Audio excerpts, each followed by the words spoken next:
What is happening, Internet? Welcome back to Sword Art Online, Alicization Lycoris, whatever. So, just a heads up, Licorice! because it's the law. Just letting you guys know there is some explicit content in this episode depicting things of R-word for females, which will be happening later on in the episode. When that does occur, we will be... we'll have to show you guys a parental advisory warning because it's the law. And since this channel is E through T rated, if we do anything, you know, we have to do this or we could get sued. So, just heads up, mature content is coming in this episode. It will be based on the episode of what happens to Kirito and Eugeo's elite disciples, thanks to the noble jerks. So yeah, just heads up. But before we get to that, I'm going to show you guys how to grind. When we last left Kirito, yeah, if you guys didn't know, like I've said, the best description for SAO is happy moments and then sickeningly shocking moments randomly because, I mean, well, it depicts what can happen to people in horrible situations. It's an anime that, whether or not people agree with some of the content that's in it, it's depicted on real-life things, and guys don't necessarily want to have tea with women when they capture them. So bad things happen in the world, you know, and SAO is kind of a depiction of the human condition sometimes, and, you know, it's pretty nasty and it's disturbing, but that kind of stuff happens. You can't just pretend it doesn't exist in these situations where humans are in their lowest base form of scummery. So, I mean, it's gonna happen. You can protest, you can complain, oh, I don't want this in my game, or I don't want this in my anime, but unfortunately, that's what happens to women in real life. I mean, I hate to be the bearer of that, but when guys go after girls, that's what can happen. You know, that's why they're bad guys. That's why you don't let me go out shopping. That's why I don't let Amber go out at night. Exactly. But anyway, Kirito and Eugeo are now level 24. I know, we're a little over level, but that's fine. Our two disciples are 22 and 22, and I'm going to show you guys how you can, you know, possibly get your characters around this level. So, what I've found for a great grinding spot is in this area, wherever these, I guess we can call them water buffaloes, I don't know, whatever they're called. Also, I, as a somewhat moral conscious person, I'm doing people a favor by telling them that mature content is coming in this episode, because most streamers aren't going to tell you, and boom, there's the scene. So I'm just trying to be accountable to the content that we post on this channel. But anyway, even though these characters that we're going to be fighting look like they're higher level than us, I'm going to teach you guys how to use chain attacks, which is very, very important. I don't know what's going to happen with our frame rate, but I'm going to try to show you. And then Amber was like, why can't I grind? Well, I'm going to teach you how to grind, okay, Amber, and maybe you'll understand it, and maybe you won't. But okay, we need to be very careful because that mushroom dude is a level 27. We're in a high-risk area right now. This is the best possible place you can go to grind at this point in the game. Why is Girl Kirito in our party? That's Kirito's disciple. And that is, the red-haired girl is Eugeo's disciple. Remember, they're seniors now, so they have... Oh, yeah. Yeah, they have the same role that Lena had. So their job is to teach these guys, who are like high-ranking in the exam from the previous year or whatever. And Kirito and Eugeo placed like really high in the elite, whatever. Okay, so anyway, let's do this. So the first thing we're going to do, we're going to attack the mushroom guy. Then we're going to flip backwards. And so our idiots don't get in trouble, we're going to call them back with L2. We teleported them. We're drawing the mushroom to us. Now, we're going to hold in what is this? This is L1. L1. L1. Now we're going to switch to the different characters. Hit square, hit square, hit square. Wait, I missed Go all with that. Kirito, hit R1, and that. We're going to do a chain attack. We got chain level 2. I'm so confused. Now we're going to hold the R1 in again. We're going to bring in this ability. Vorpal Strike. Going to go down here. Nani? We're going to hit this button, and then we're going to go with Kirito with his whip power again. And that's going to bring us up to another high damage. It should be. Now, the reason when we do these damage chains, that was a fluke. That didn't work.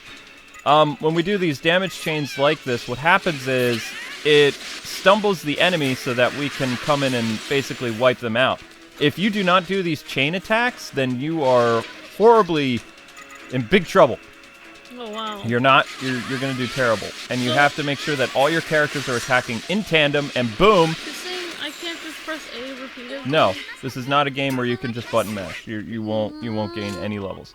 So I'll show you guys again because I know it's kind of confusing. So we're gonna try again.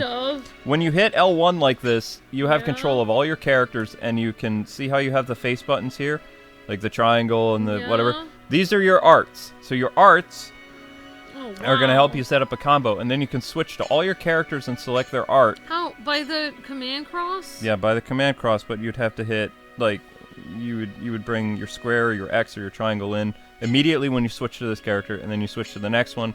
So we're gonna go target another mushroom. I'll show you again. And I literally did this for like 3 hours. So that's how Do you have to use the same art on each person? Or no, you can. Okay, so first things first, though, we don't want them to draw any attention. So we brought our guys down here with the teleport ability. Now, as the monster comes toward us, boom, boom, boom, and then Kirito, R1, and triangle, boom! Oh my god! Ow, he botched it. Kirito failed. Sonic Leap. Kirito tried his best. Participation here. No participation. Because if you fail the combo, see how that was a damage level 3? Then you get a participation here. No. But if you don't have a high enough damage rate, you can't do it. And then there's no reason fighting them because that little mushroom is going to kick your butt. Do you understand? Like, if we're just here whipping it, it doesn't die. See that? Nothing See that? happens. Nope. It's still... We're barely hurting it whatsoever. Also, he has this nasty ability of making us attack our friends. Yep. So we're just going to kill him. That's terrible. And this is going to be one of the only... This is going to be one of the only gameplay elements that you guys are going to see until we get to the boss fight against those stupid nobles. So this game actually is pretty challenging. It's incredibly challenging, but it's super rewarding. You have to watch all those cutscenes you have to get to the challenging part. Oh, there's after the main game, I mean, you can play it like any other SAO game. So there you go. Our disciple leveled up. I want to get Kirito up to a level 5, or 25, but... Well, great to see everybody in the chat. Hello, Simon, Hurricane, and... I would recommend saving after each attempt that you do this. Oh, we can't? Why? Why can't we save? What's going on? Oh, somebody's dead? Stop that. Out of my way. Yeah, you did. You did too.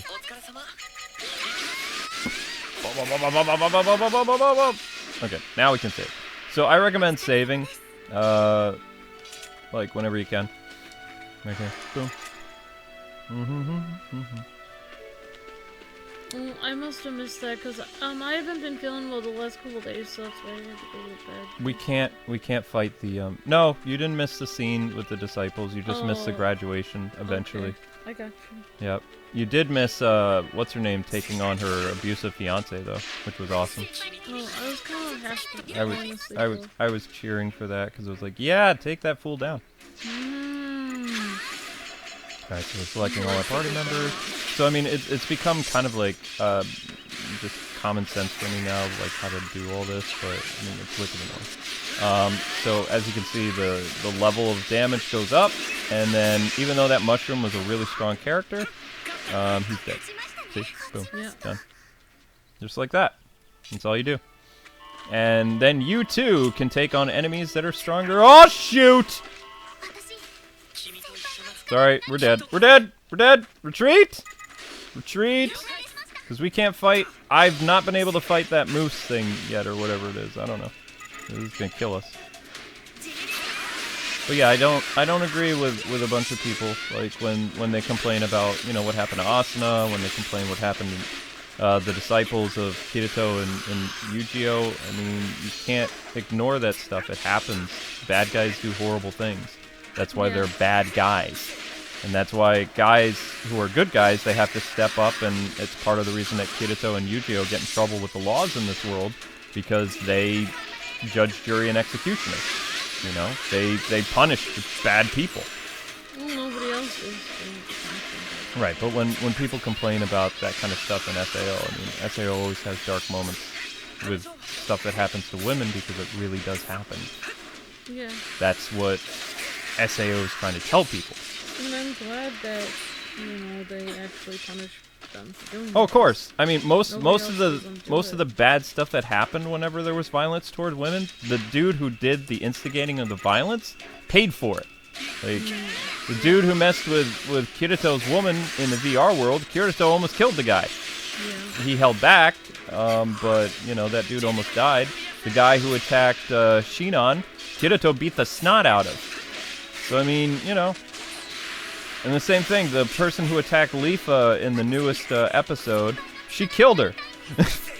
It wasn't just like, oh, you know, I'm gonna let you get away with what you just did to me. No, Leafa totally, like, just straight up was like, okay, I'm free, you're dead.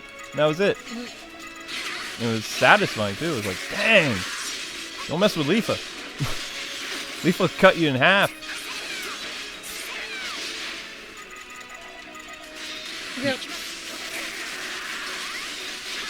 Alright, so I'm just gonna end up grinding here forever because this is actually fun for me. I like this because, I mean, now that I understand how to do all the chain attacks, it makes the game a lot more interesting.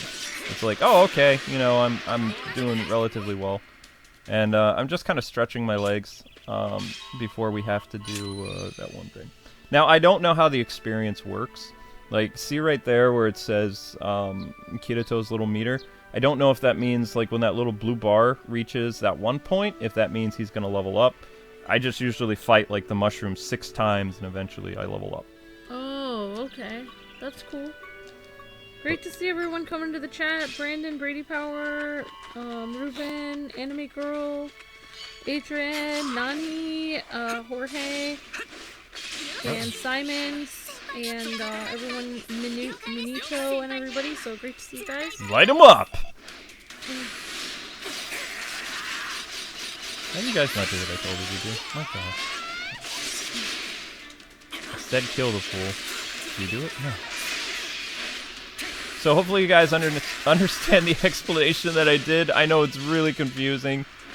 But, I mean, this is how you have to play the game. Select your character, do your attacks, and then... Yeah, this is why I was telling you. I wasn't saying that Amber can't do this because, you know, she can't play video games. This took me hours to learn. Wait, what did you say? I can't play video games. No, Sadness. that's not what I said. I said, I don't want you to feel like you can't play it. You don't want me to feel like I was trying to explain it to you help me last to be able night, to like do how hard this was. I literally did this from... Oh, you were saying I said I can't play video games, yeah. Right. No, your argument is, I can play video games too. It's like, of course you can, but this isn't a button masher. This isn't... Yeah, I told Luke, I was like, just give me the controller, I'll push A for like hours. Right. If you're just sitting here hitting these guys like this, not only is it going to take you, like... I mean, they're not going to give you any experience, really. These things, I mean, they're dead. I use the whip. I know a lot of people like, oh, why aren't you using the sword skill? We'll be using the sword skill throughout the story. For my grinding... But you don't really level up at all. No. What you're saying, so there's no point. No, because you get bonus points for pulling off those chain attacks. And if you notice how it said levels? I know, this is a lot to go over, but... Did you notice, like, when I was doing the chain attack, sweetheart, that it said, like, level 1, level 2, level 3? Level 3, as far as I know, is the highest chain attack level you can get, at least at this point in the story. Mm-hmm. And that's going to give you bonus points for taking away an enemy's health, which will cause them to get a hazard attack or some... Oh, shoot. No! You guys, Luke is trying to explain it to me, so... Yeah, I'm trying to explain it to him. I know some of you guys understand. Yeah, you guys understand it. Luke's trying to explain it to me, and it's difficult. Trying to explain it to Amber. But yeah, so anyway, getting back to that. You get bonus points for, like, the more damage you do with the chain attacks, which cause them to go into hazard. When they're in hazard mode like this, you're causing more damage to them. Does that make sense? Yeah, you're in hazard mode, so you had to press R1 or L1 to go and press, like, a move, an art on every single member of your party at the same time. Ow. And then you had to, like... I just had party members die just now. Oh. Oops. I have more party members that are dead! Oof! Okay, that didn't work out well. Come on, guys, get up. Get up! Get up, fools! Get up! Get him! Why? Okay,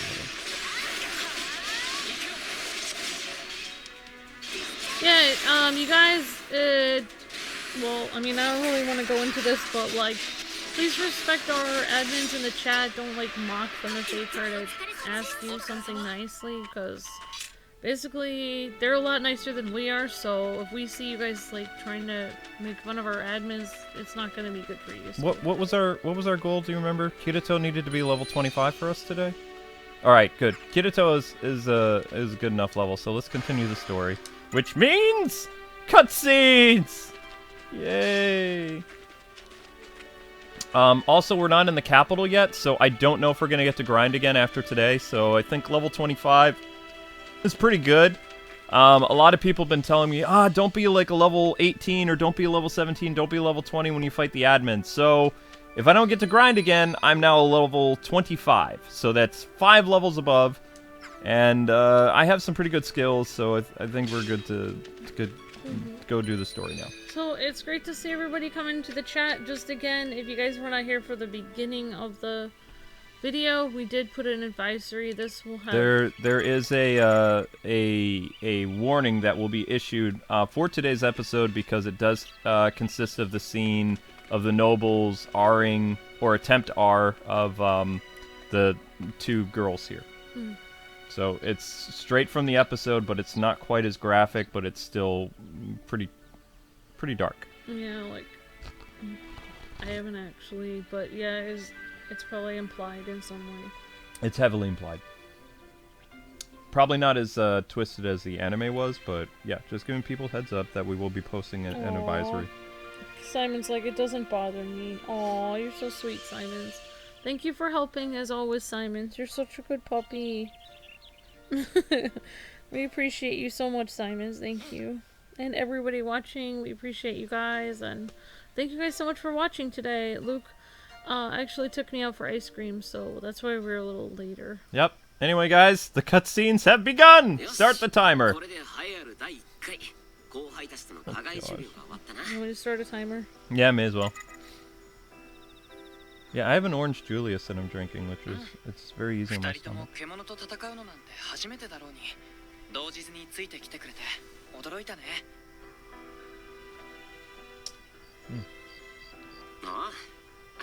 Anyway, you guys enjoy the cutscene. We'll be back in 5 minutes, maybe. Yeah, right. Yeah, I don't know.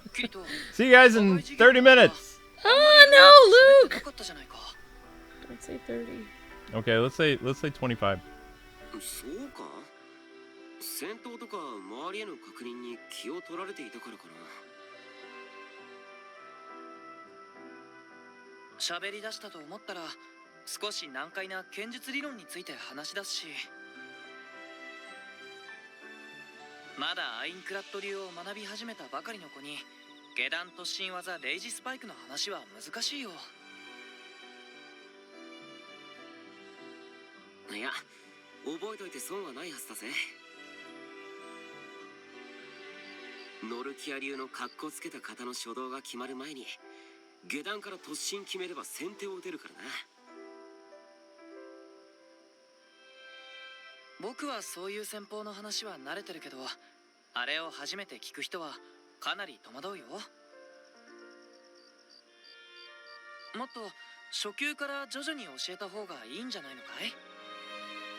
君の話を一言も漏らさず聞いて技を盗むのは当然だよ。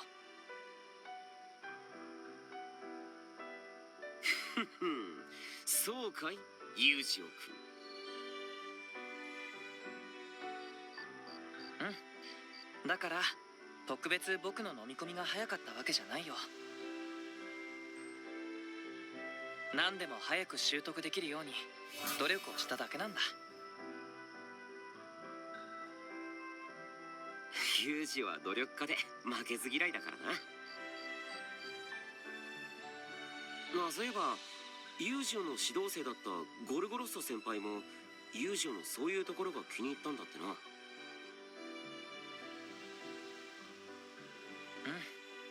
先輩が卒業してからまだ1ヶ月も経っていないのにもう懐かしいよ。ゴルゴロッソ先輩、最後に言ってくれたな。先輩が僕を選んでくれた理由。僕はゴルゴロッソ先輩と同じように上を睨んで必死にあがくやつだと思ったからだって。ユージオのことをよく分かってる人だったんだな。うん。先輩の指導は厳しかったけど本当に身になったよ。バルディオ流は派手さがないけど恐ろしく実践的な非容疑がいくつもあるもんな。ああ、ゴルゴロッソ先輩は稽古ではとことん強胆な人でちょっと大変なこともあったけどね。なんだっけ、最初に服を脱げって言われたんだよな。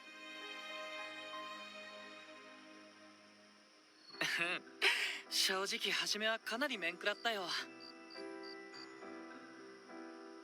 でもそうして筋肉のつき方を細かく見てくれたからどこをどんな風に鍛えればいいか分かったんだ。いや、今でも思い出すな。初稽古の日、友情がへばってたこと。だって最初の稽古で素振り200回を命じられたら誰でもバテるだろう。キリトだってリーナ先輩の指導でヒーヒー言ってたじゃないか。まあな。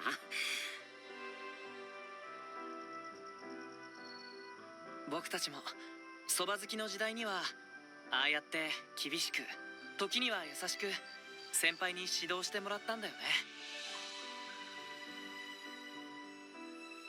ああ、上級集権士になれたのも先輩たちがちゃんと鍛えてくれたからっていうのもあるかもな。そうだよ。だから僕たちもティーゼとロニエにいい指導ができるように頑張らないとね。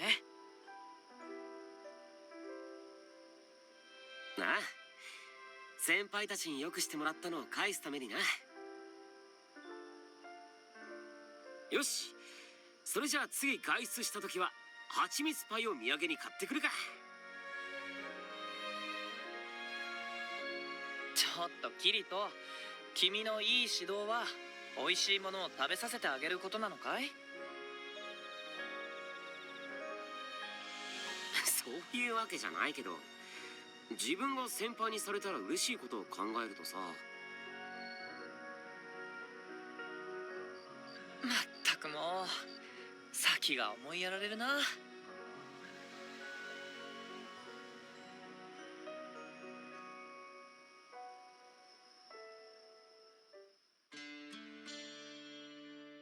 We're still here, kind of. Oh gosh. Just drink your orange Julius over there. Yeah, I'm still drinking it. All right, we'll be back. She loves him. She wants to marry him. Interesting. It's another girl for Eugeo. 今は休憩中だし、ため息ぐらいなんでもないよ。それより何か悩み事？先輩はお気づきかもしれませんが、私勃剣を思うように扱えない時があって。確かに白金菓子の勃剣は優先度が高くて重いからね。最初は仕方がないよ。はい、ほんの少しだけなんですが、もっとうまく扱うにはどうしたらいいんでしょうか。そうだね、剣への愛情を持つことかな。剣への愛情？僕も以前は青バラの剣が重すぎて振るどころか持ち上げるのすら苦労したんだよ。そうなんですか？でも前に着物退治に行った時はあんなにすごい剣技を使ってたじゃないですか。付き合いが長くなって僕の装備権限が上がったからね。でも僕は剣と剣士の関係はそんな風に数字だけで表せるようなものじゃないと思う。仮に自分の権限よりずっと優先度が低い武器でも存在に扱ったりしたら持ち主の意思に応えてくれない。昔の僕がこの剣を触れなかったのは権限が足りなかったからじゃなくて、剣への愛情が足りなかったから。そんな風に思うんだよ。なるほど。剣だけじゃないよ。服も靴も食器も新生術で生成した素印一粒だって心をつなげば必ず応えてくれる。きっと人もね。ユージオ先輩、私これまでそんな風に考えたことありませんでした。子供の頃から剣の訓練をしていましたけど、いつも勃剣が折れたら両親はすぐに買い替えてくれたんです。でもそうですね、この勃剣と一緒に私はここで2年間勉強することになるんだから、一緒に頑張ってくれるこの子に感謝してちゃんと手入れを怠らないようにします。そうしてあげるときっと剣にも伝わるよ。はい。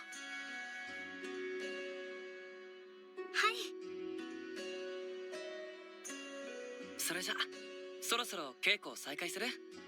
大丈夫かな？はい、もちろんです、ユージオ先輩。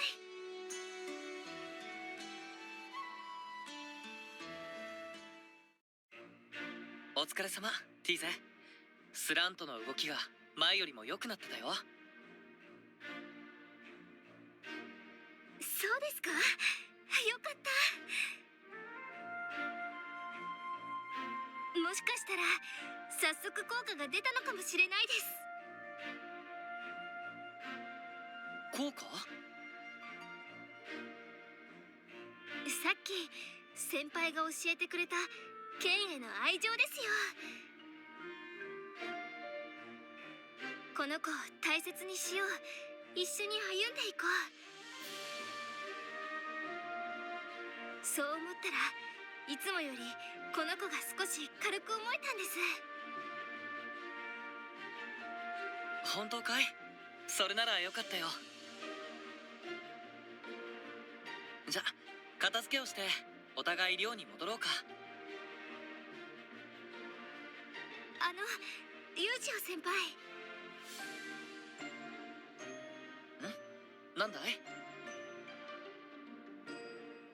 ユージオ先輩とキリト先輩って次の反則日はご予定ありますか？特にないよ。あいつも多分暇してると思う。ロニエと一緒に考えたことなんですけど、みんなで野遊びに行きませんか？野遊び？学院の敷地内にある森にみんなで行って一緒にお弁当でも食べれたらなと思って。もちろんお弁当はロニエと私で用意しますので。そうだ、僕たち先輩なのに君たちの親睦会もまだしてなかったね。気を使わせちゃってごめんよ。そんなことないです。私たちが先輩たちとゆっくりお話しする機会が欲しくてお願いしただけなので。ありがとう。それじゃあその提案に乗らせてもらうよ。キリトに声をかけておくね。あいつがちゃんとロニエの指導生をやれてるかどうか心配なところもあるしね。それは大丈夫ですよ。だってロニエったらいつも。え？いえ、なんでもないです。ではよろしくお願いします。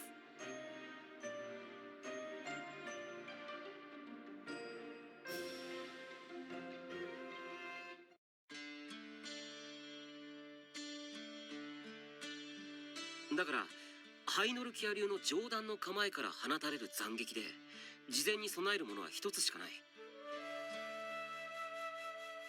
真上からか斜め右上から。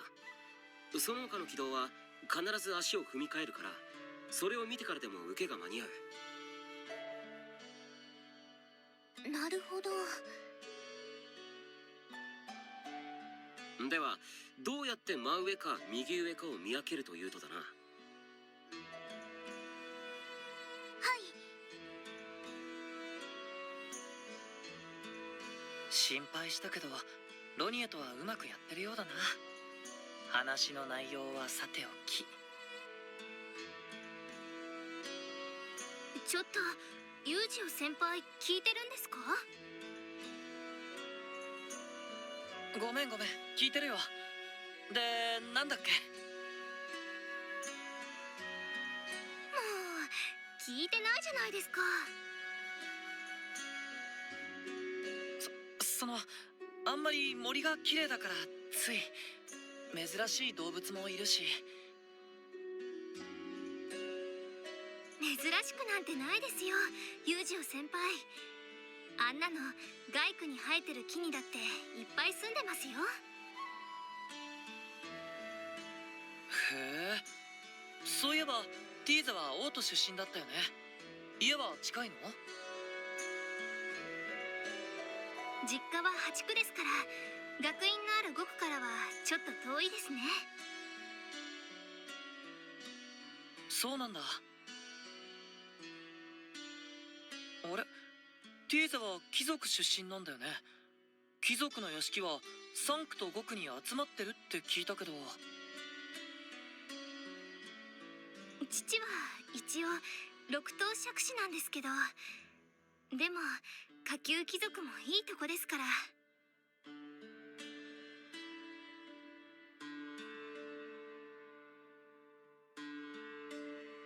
Oh, I'm filling my cookies!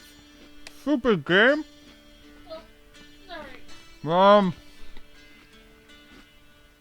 Who cares? I found a good spot. あの池のほとりがいい I じゃな think い they're です having a か。 picnic. I don't know.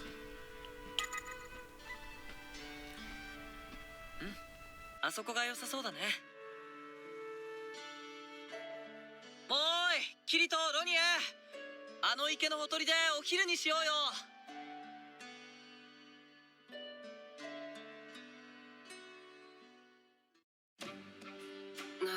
腹減った。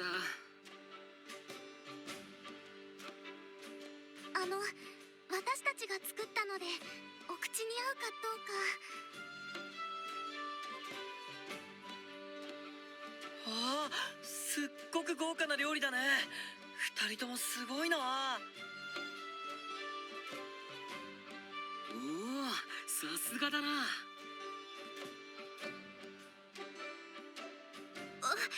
ちょっと待ってくださいね。店名を確認しますから。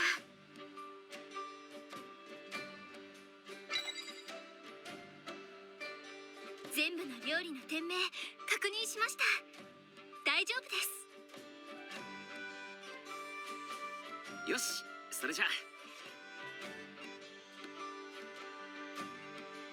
キリト先輩、食前のお祈りと聖句を唱えてからですよ。おっと、そうだった。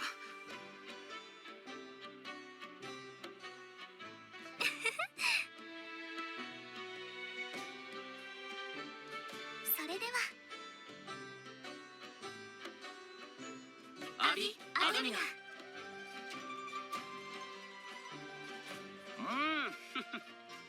うまい。羽地家庭に勝るとも劣らない味だぞ。ロニエ君、ティーゼ君。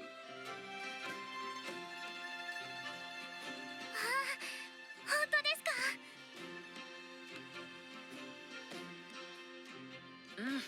すごく美味しいよ。でもこれだけの材料を揃えるのは大変だったんじゃないの？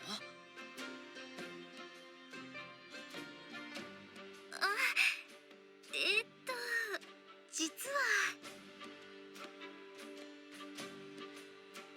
初等練習は安息日にしか外出できませんので、キリト先輩にお願いして昨日買ってきていただいたんです。そうだったの？言ってくれれば僕も買い物に行ったのに。ユージオ君は図書館にいたからな。俺一人で済ませてきたというわけだ。まったく。それにもうそこまで打ち解けていたなんて心配して損したよ。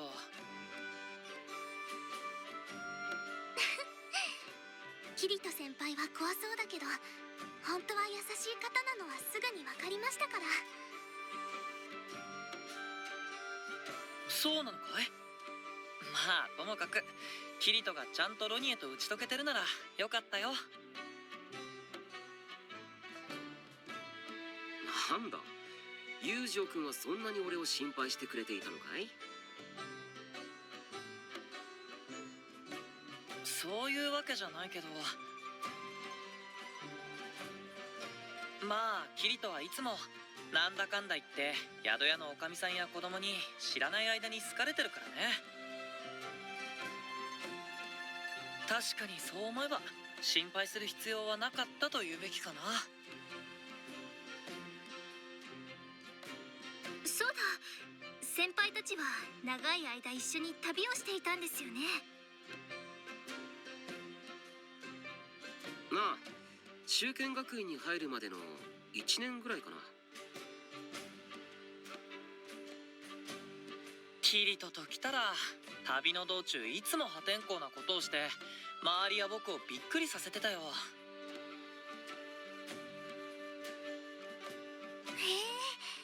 どんなことですか？聞かせてください。おいユージオ、余計なことは喋るなよ。じゃあまずは僕たちが農場に居候してた時のことから話そうかな。あれは確かキリトが朝寝坊しそうになった日のことで。おい、それはダメだって。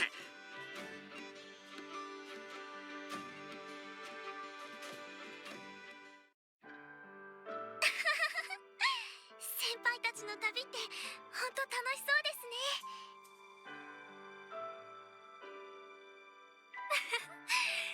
ね。しばらく忘れられそうにないです。ユージオ、覚えとけよ。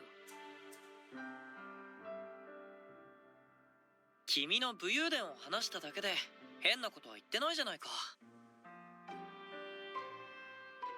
いや、それが恥ずかしいんだって。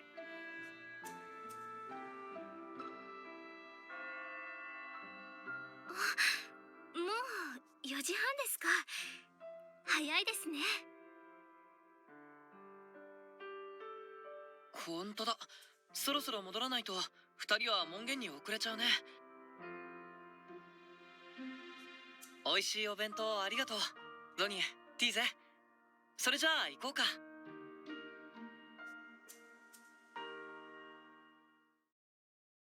ユージオ先輩、今日はありがとうございました。本当に楽しかったです。こちらこそありがとう。お弁当も美味しかったし、親睦会をできて楽しかったよ。改めてこれから1年間ティーゼにはお世話になるけど、僕もできる限りティーゼの力になりたいと思うよ。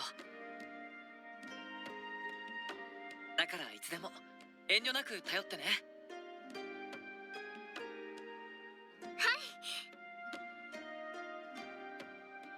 ユージオ先輩、これからもどうかご指導よろしくお願いしますね。うん、君に僕の知るすべての剣術を教えるよ、ティーゼ。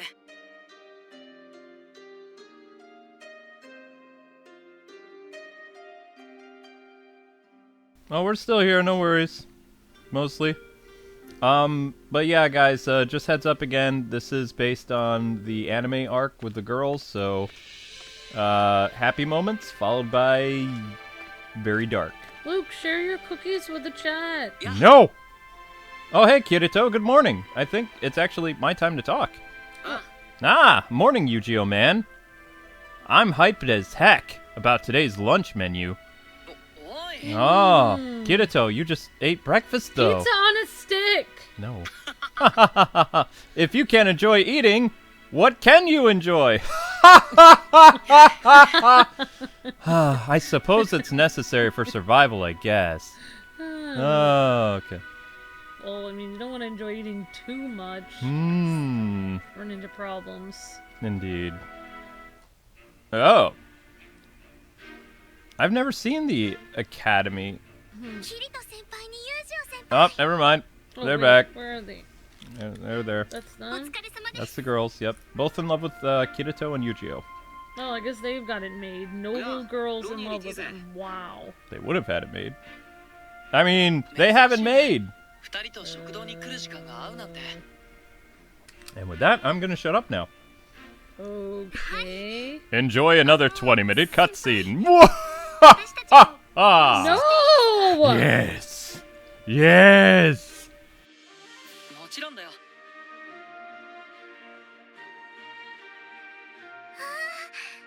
嬉しいです。そういえば、キリト先輩とユージオ先輩っていつも一緒にいますよね。うん、2年ぐらいはずっと一緒にいるかな。同じ衛兵隊に半年いた後にこの学院に入ったからね。まさに俺とユージオ君は運命共同体だからな。何その運命共同体って。同じ道を目指すものってことだよ。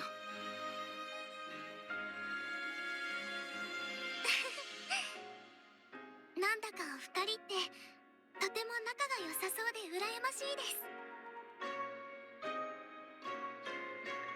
似た者同士はよくつるむものですな、ライオス殿。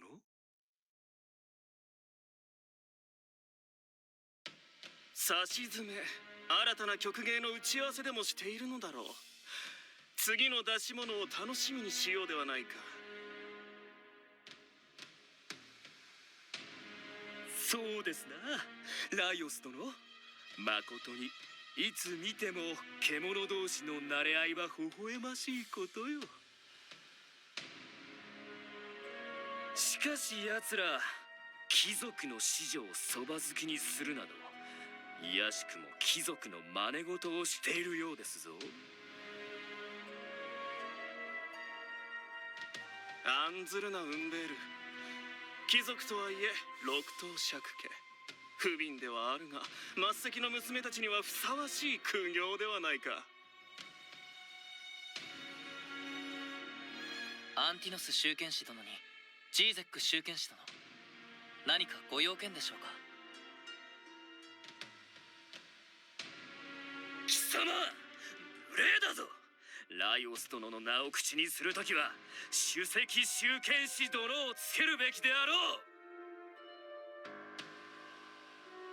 そして私を呼ぶときは自責をつけたまえ。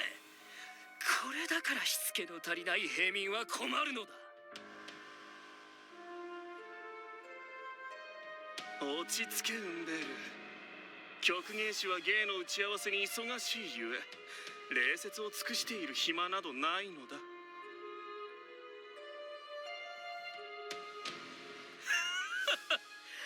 まさにそうですな。検定試験に向けせいぜい卑しい芸を磨かれるがよい。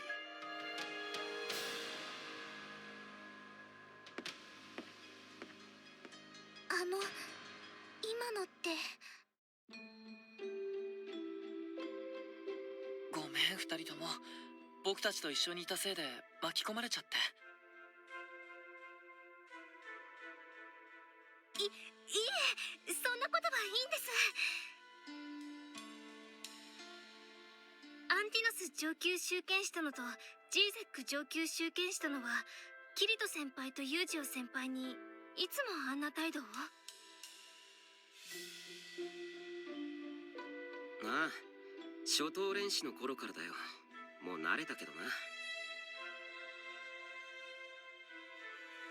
同じ上級集権士なのにですか？仕方ないよ。相手は貴族だ。いや、貴族がみんなあんな人ってわけじゃないけどね。ティーゼとロニエは僕たちに平等に接してくれるし。そんな、当然です。それどころか先輩たちは衛兵隊からのわずかな推薦枠として選ばれて学院に入って上級集権士になったんですよね。私たちはそんな狭き門を通ってきた先輩たちのそば好きになれて光栄だっていつも思ってるんですよ。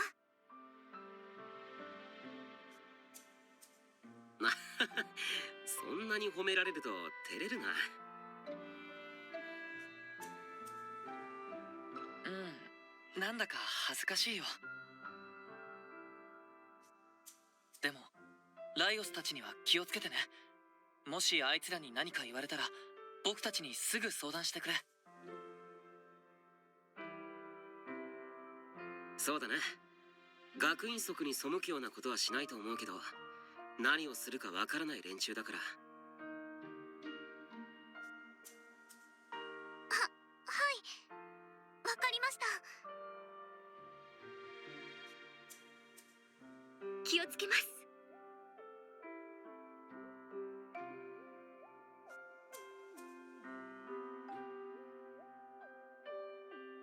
それじゃあ先輩方、また放課後に。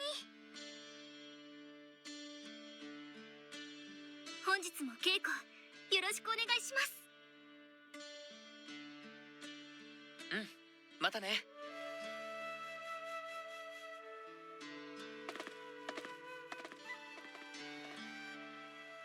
次の授業は確か風素の生成についてだっけ。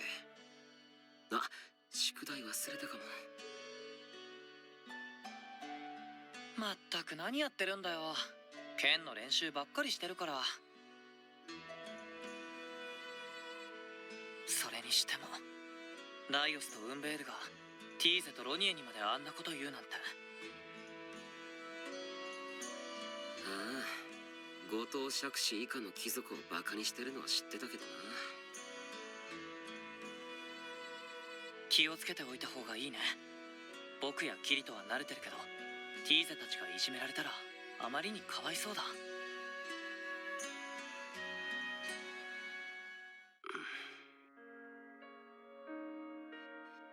キリト？いや、なんでもないよ。時間もやばいし、教室まで急ごうぜ。うん。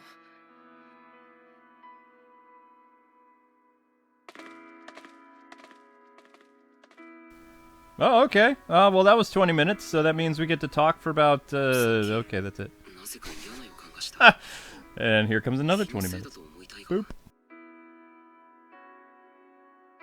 ユージオの言う通り今後のライオスとウンベールの動きには気をつけるようにしよ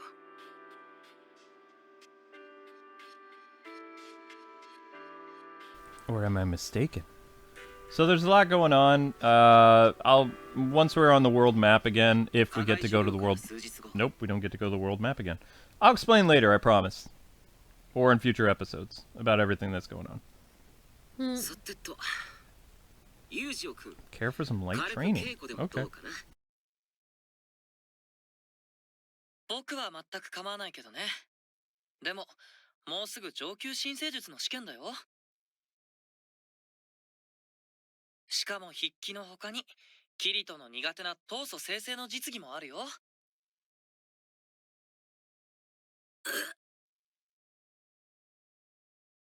仕方がないか稽古は諦めて試験勉強でも待ってキリト。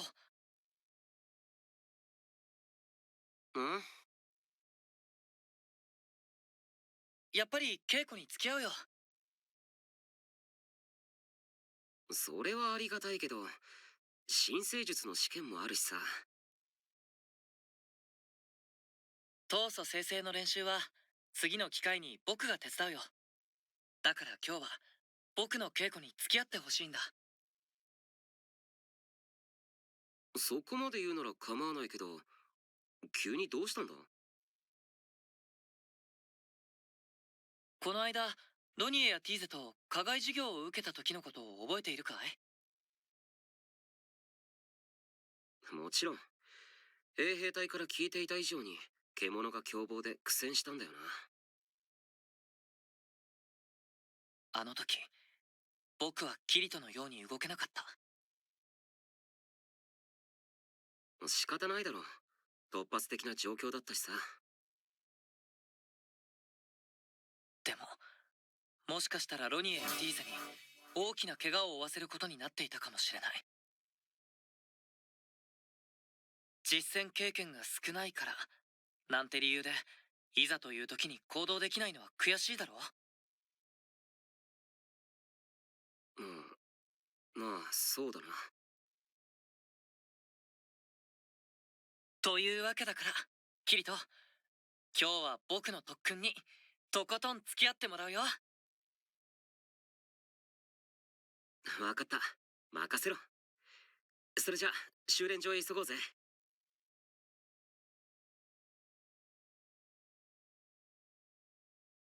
Alright, I'm being told that the scene might be happening soon.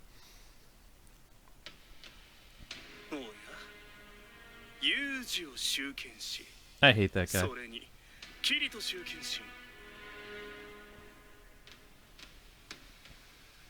ゲ Ooh. ちょっとキリト Oh yeah, so there might be a really bad scene coming up if you guys have somewhere you need to go. Like, go take out the mail or something real quick. いえ何でもありませんこんばんはアンティノス集権士殿。無礼ではないか He didn't use his full title! その呼ぶときは首席集権士殿をつけるべきであろうまあ良いではないかウンベール Sorry. それじゃあ Don't bite your nail. 俺たちは向こうで稽古をするので It's just like the suspense. I haven't even seen the scene and the suspense is killing me. Like, This is gonna be more tame than the... it's probably just gonna be people talking with dialogue. I don't think they're gonna act out it. No, they animated it. ライオスと Why? They didn't animate any of the good scenes. I know! 高めてい Why would they animate this? Hasn't even happened yet. あいつが首席と次席になるのも納得せざるを得ないかもなキリトどの稽古から始める？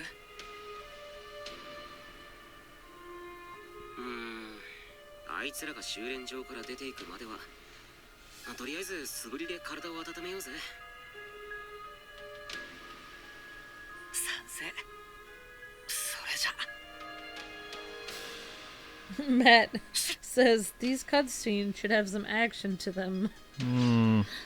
You said it, Matt.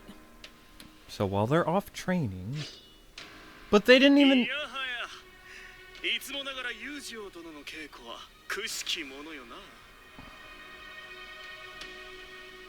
毎晩あればかりだが、型も技もない棒振りに一体どのような意味があるのか Ooh. 知りたいとは思わないか？ Who swings the sword with no technique? He's making fun of Eugeo.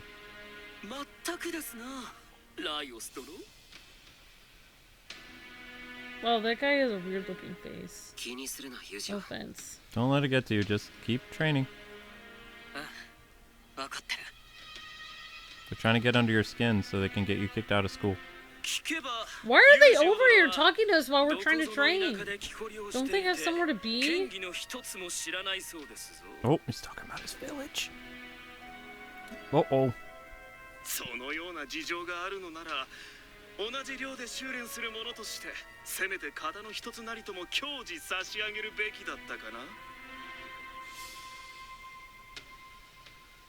おお、ライオス殿の画量たるや、まさしく杓子の鏡というものですな。 That's a kiss up. And then the guy with the yellow hair is the high-ranking noble.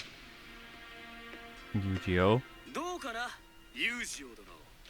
ライオス殿のお言葉に甘えて指導を受けてい Sparring って match? は。このような機会、二度とはないぞ。確かに二度とはない機会かもしれませんね。それではお言葉に甘えて一手ご教示願えますでしょうか。 Zelda, you're supposed to be manning the chat. Zelda's watching the chat, you おい guys, ユー so ジ she literally is. She's literally, yeah, she's right down there. She's our moderator. Well, I mean, she works together with Simons, but yeah. 僕にはそれが納得できないんだ。 I find that difficult to stomach. 高い身分を鼻にかけ、自分たちより下位の尺家に生まれた Taking 生 a 徒 picture や of the cat. 平民での生徒を見下し She's got her eye on 長 the 老する。 Hmm. そんな彼らの心根が剣に力を与えるなど Aren't you a ありえ pretty るのだろ kitty? うか。 Oh. She's like, I have それ to を watch 確か the... めたいんだ。 She wasn't really watching the chat. She's not paying attention. 分かった。 And just a reminder, guys and gals, this is a live stream, so there is a chat box and all this other stuff going at the moment. ありがとう。 Come on, Eugeo, go beat that noble's butt. No consequences for your actions. Totes. そこで型を披露してみたまえ。そうだな。まずは簡単なところから。いえ、せっかくのお申し出ですから、型の公表よりも小さく殿の高貴なる剣を我が身に Oh, 直 he 接ご just 指導い shot ただき down the other noble. He got owned. なんだと。 You wish to be hit by my それ sword? はつまり我が剣に撃たれたいということかな。有事を集権し。それはもちろん寸止めでお願いしたいですが、しかしこちらは指導を請う立場。この上注文するのは無礼というものでしょうね。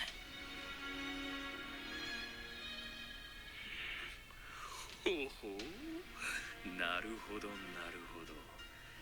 衝撃決着でも構わんと申すか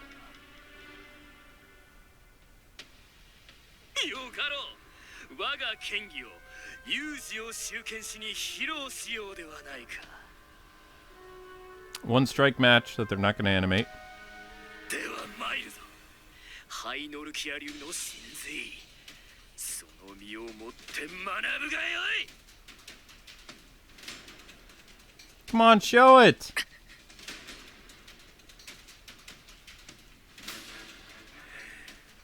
Oh my god, I'm gonna miss it. No, they're just going to go, ha! Whoa! Oh, the sword fight. They didn't even show it. Boo!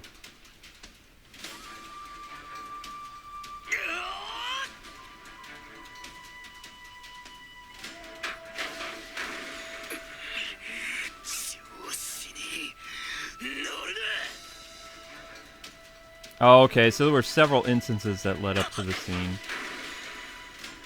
The sword fight between these two. その無様な姿に流派の癒しさがにじみ出ているぞ。 Jeez.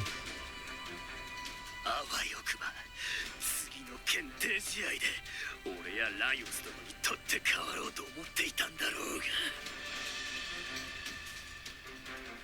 そうはいくものか。この場で右肩砕いて当分剣を触れなくし To てやる。 shatter your right soul. He's cheating. That's cheating.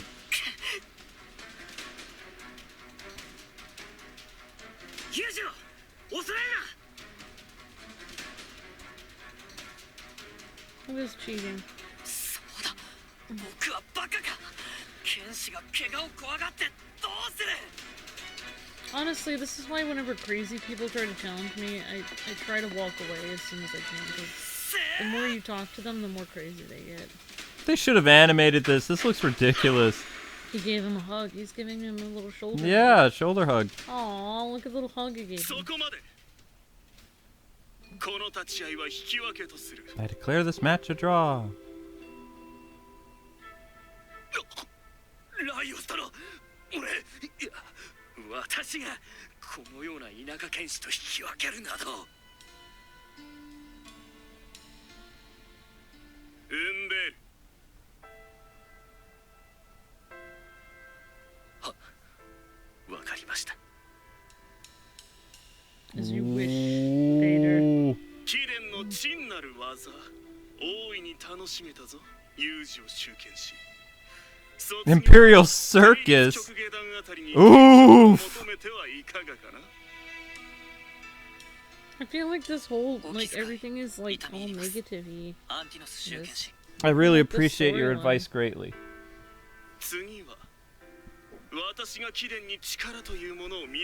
Another day I shall show you the true meaning of strength.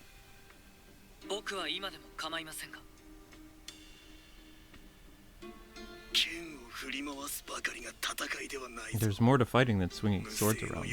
You houseless whelp. Ooh! Oof! Whelp. 見事な剣技だったぜ、ユージョ。まだまだだよ。でも、ウンベールが剣に込めていた貴族の自尊心を源とする力は。Yeah, they should have made it as part of a They should have let us fight. Yeah, the hug of death. 僕も見つけないといけないな。剣に込めるべき何かを。大丈夫。ユージョならきっと見つけられるさ。焦らせ。 So what are those two noble jerks gonna do to get back at Kirito and Eugeo? なんだって？ Steal their lunch money? Try to steal something. 今のはアインクラッド流の極意その1だよ。 And 落ち back 着いて to いこう happy ぜっていうような意味かmoments. Happy time. な。 Happy 別れの挨 moments. 拶にも使うけど、じゃあ What また could な possibly みたい go な感 wrong? じで。へえ、わかった。 I don't know. 覚えておくよ。それでユージョ、稽古はどうする？ Excuse me. Are we on mute or no? もちろんやるよ。って言いたいところだけど。思いのほか疲れてるみたいだな。悔しいけどね。ずいぶん集中していたみたいだし、仕方ないさ。稽古はまた今度にしようぜ。ありがとう。僕はもう少しここで休んでいくよ。わかった。先に寮に戻ってるぞ。うん。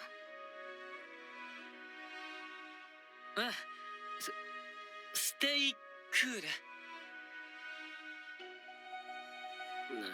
別れの挨拶つっても日常的に使うような言葉じゃないんだそれ。もうちょっとちゃんとしたお別れっぽい時に取っておけよ。ふん、ややこしいんだな。それじゃまた後でな。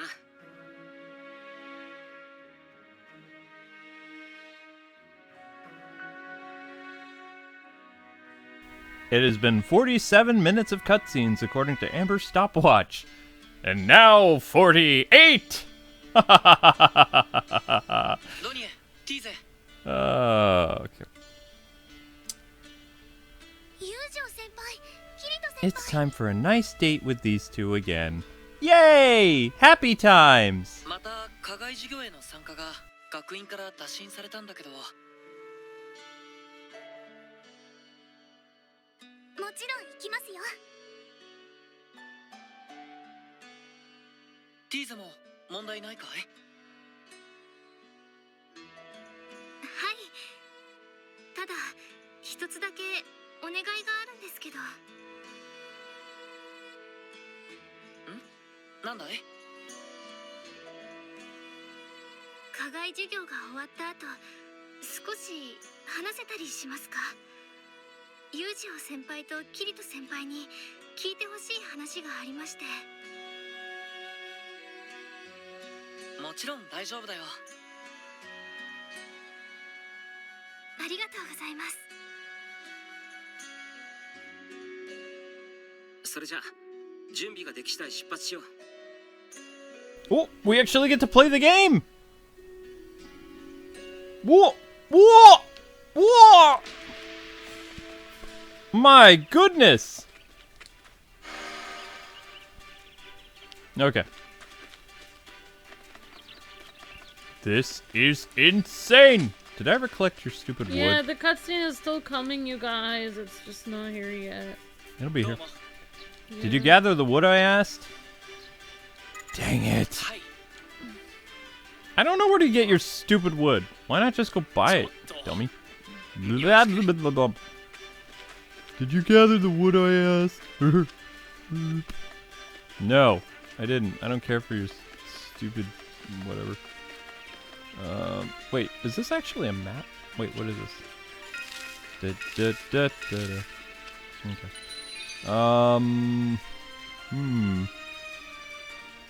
Wait, can we actually do requests in the town? Whoa. Pulling in my... Nope. How does one gather the wood? How do you do it? I spy. Simply for training. Dummies! You cannot do this quest right now. Oh, you have to go out to the world map for that. No, you can't do anything in here. What are you talking about? Alright, let's go back to the world map, guys and gals. That's the plan. And, Oh wait, I have to stop my stopwatch and pause it. yeah. So it's been 50 minutes. Pause? It doesn't have a pause. Oh, it doesn't have a pause? Well, I'll just stop this one. okay. Oh no, you can resume at any time. Oh, okay, so we then that's a pause. pause. Let's pause then. Okay.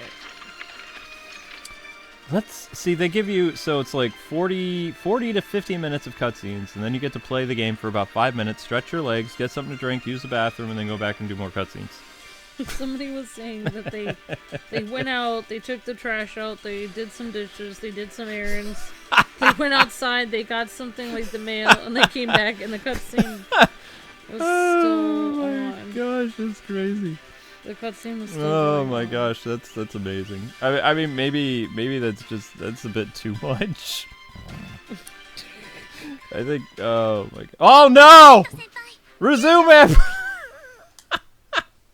回復薬と装備の準備は No. バッチリです。素因生成の術式もちゃんと暗記してきました。よし。それじゃ目標を目指して出発しようか。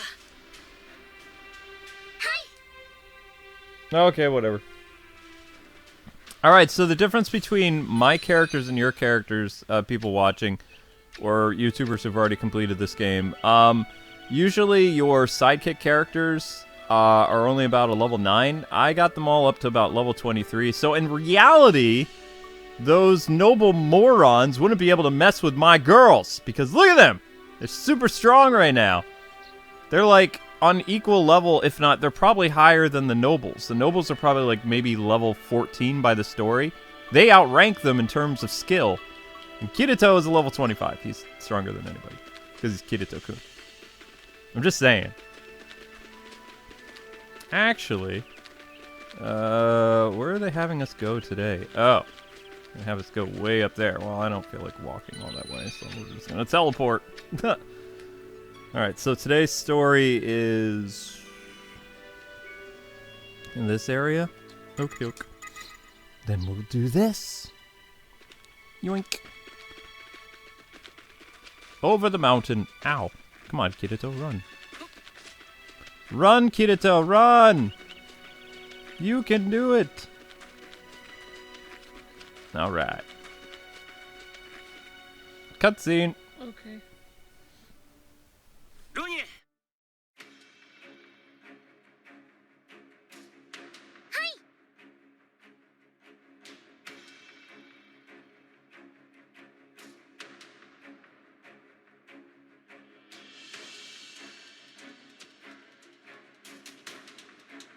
Alright. ティーゼ Let's go! Hi. Alright, so we're gonna be fighting a fox. Also, nobody can marry my wifey except for me. Sorry. You have to find your own. That's how it works. Unless you want to bite me to the death. And then that you'd still lose. Oh my god. That's very cute. But no.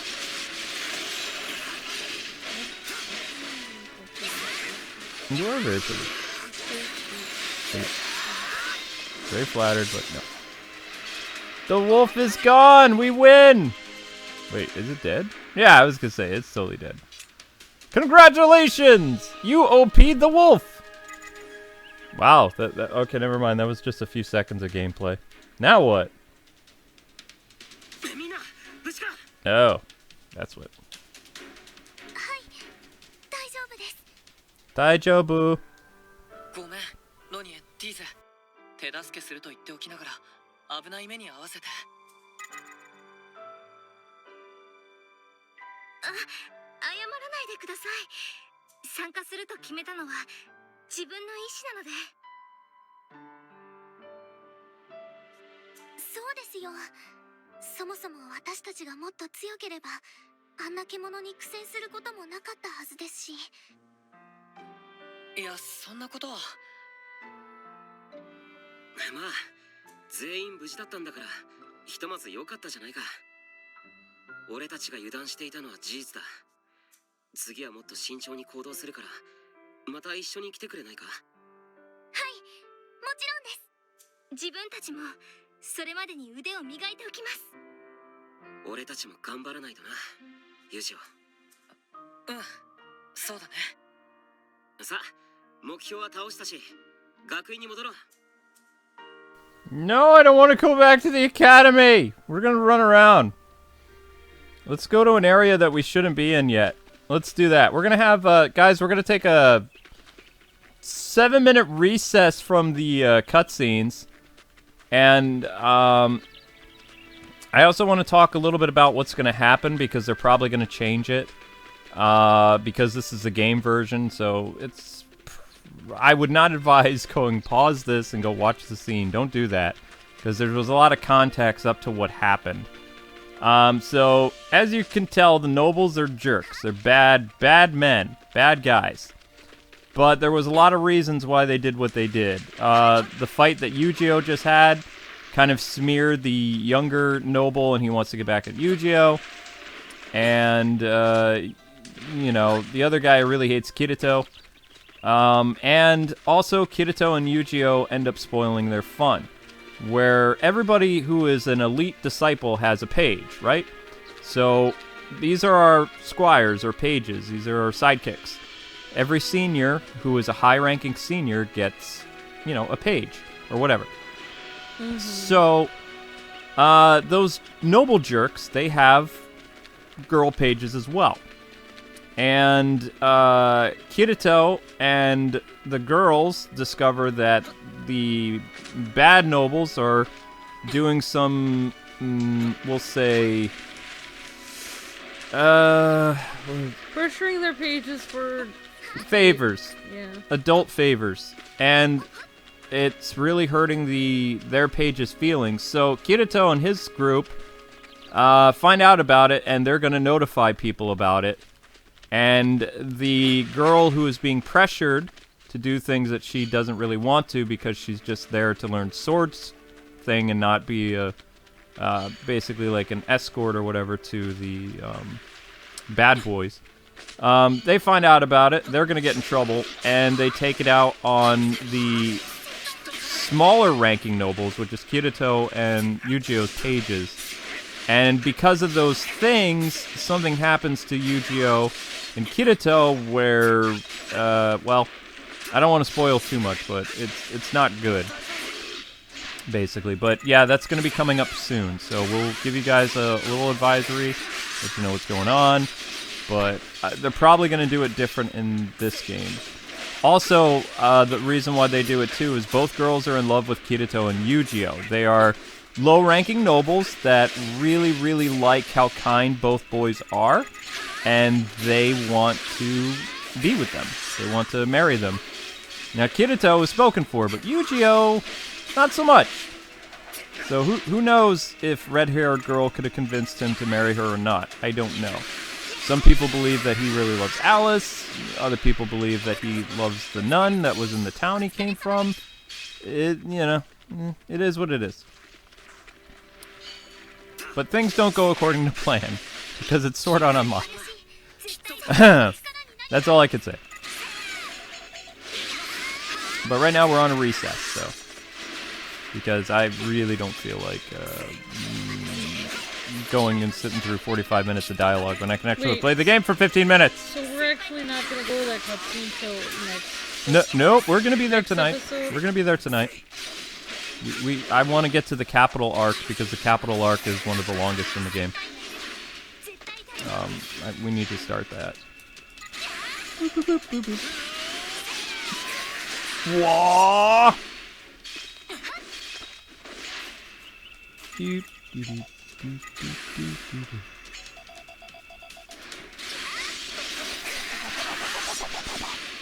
Bow!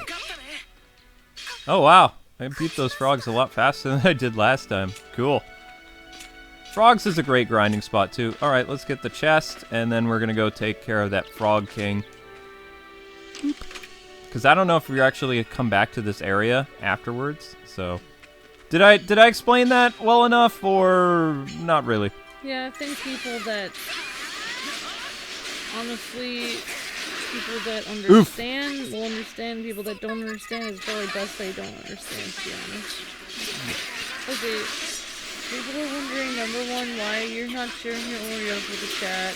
I only share my food with my wifey. She's the only one who gets food that is shared with me. Yeah, that's actually what Brandon said in the chat. He says he's only going to share those with Amber. Yep, that's how it works. Sorry, guys. Sorry. And number two, you have a question, and then you've had the question for a while, several episodes now. Okay. How is Kirito able to keep growing his harem when he's supposed to be with us, you know? Okay, well, Kirito supposedly in this universe is half amnesia, half Kirito. Or he's lying to everybody, and he's just trying to live his life in this world so that people don't get suspicious of him, because if people find out that he's not from this world, then he could break the taboo index and then he'd be killed. So he can't just come outright and tell people, I have a girlfriend I'm spoken for, because they'll be like, oh great, who's your girlfriend? I'd like to meet her. He can't show them. So because he's in this world, it would kind of look like he has an imaginary girlfriend, which would make him crazy, and, well, you know, break taboo index again. The taboo index is pretty much you break anything and you are in violation, which equals death, more or less. So he's being super, super careful. So also, if you tick off nobles, these girls, you don't know if they're going to go crazy if Kirito rejects them. Same thing with Eugeo, because they're nobles. Nobles have loopholes that regular commoners do not have. I mean, I think they're good girls. I think they would understand that, you know, Sorry. both Eugeo and... I'm gonna sneeze. Sorry. You're allowed to sneeze, but cover your mouth when you sneeze. I mean, Well, let's make sure you do. okay. Because we did go out. today, so. Okay, Okay, well, you know. So, I mean, I don't think the noble girls would go crazy if Kirito and Eugeo, like, spawned their advances, but I honestly believe that I think Eugeo, had he not gone to the capital and things ended up the way they did, I think he would have ended up marrying red-haired girl. I honestly believe that, because, I mean, she's really sweet, and she likes him a lot, and he kind of likes her. He does everything that happens going forward is because of red-haired girl. Kirito cares for his page as like a squire or a sidekick, but Eugeo crosses the line, and he does it for red-haired girl. Yeah. So I mean, I don't agree with other you know, Reddits and forums and whatever where they say like Eugeo was never interested in red-haired girl. I don't believe that. Because he literally puts his life on the line for what he does. So you don't do that for somebody that you're not interested in romantically. It doesn't work that way. Honestly, though, like, it is a video game. Well, technically, it's an anime based on it. Oh yeah. Well, I mean, like, they're inside of it, though. Yeah. But I mean, Kirito is doing what he does not to draw suspicion. That's all it is. Basically, we're playing a game based on an anime that's based on a game. Mind blown. Wow, I just casually beat that boss without any problems. That's crazy. Oof. Yeah. Yep. I think you explained as much as you can because... Without crossing the line. Honestly... if it's difficult to understand, it's probably better that... It's not adult conversations. Yeah. Like, I'd rather not people know anything about that here. No, not in this game. I feel bad, actually, that this isn't even in the game. I'm dreading it so much. I might leave. You don't have to be here. I don't like uncomfortable scenes either, so I'm just saying. It's not going to be as bad as the anime, but I'm just giving people a heads up. Because no one else has been like, oh, they kept this in. It's not going to be as graphic. Honestly, aside from the blood. If we weren't trying to dodge the FTC and stuff, I mean, we would probably put it on. Well, I mean, we cut it out later, but I think it's good. It's hard to not. Yeah, it's hard to cut it out since it's part of the plot. So. Yeah, and it basically what happens to the girls is why things get complicated for Kirito and Eugeo, because they have a plan. They have like a 5-year plan, and everything is going according to plan. Oh yeah, they're not gonna be able to do their 5-year plan. No. Well, I mean, we'll find out. No, I can say that without a shadow of a doubt that their 5-year plan is changed. Yeah, but the thing is, like, well, I mean, I don't want to spoil what happens or anything, but say something happens to them and they can't be around or whatever, then who's gonna defend the girls next time something happens? Well, the girls are able to defend themselves later. They join up with the army. They're actually, right now the girls are hanging out with Kirito and Asuna in the current season. And nobody give any spoilers. But they're around.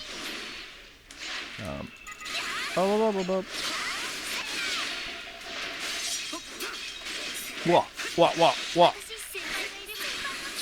Yeah, I mean, like, we still haven't saved Alice, though. It's like we got sidetracked and now we're just gonna marry he's just gonna marry some other girl that he finds without saving Alice. It's kind of weird.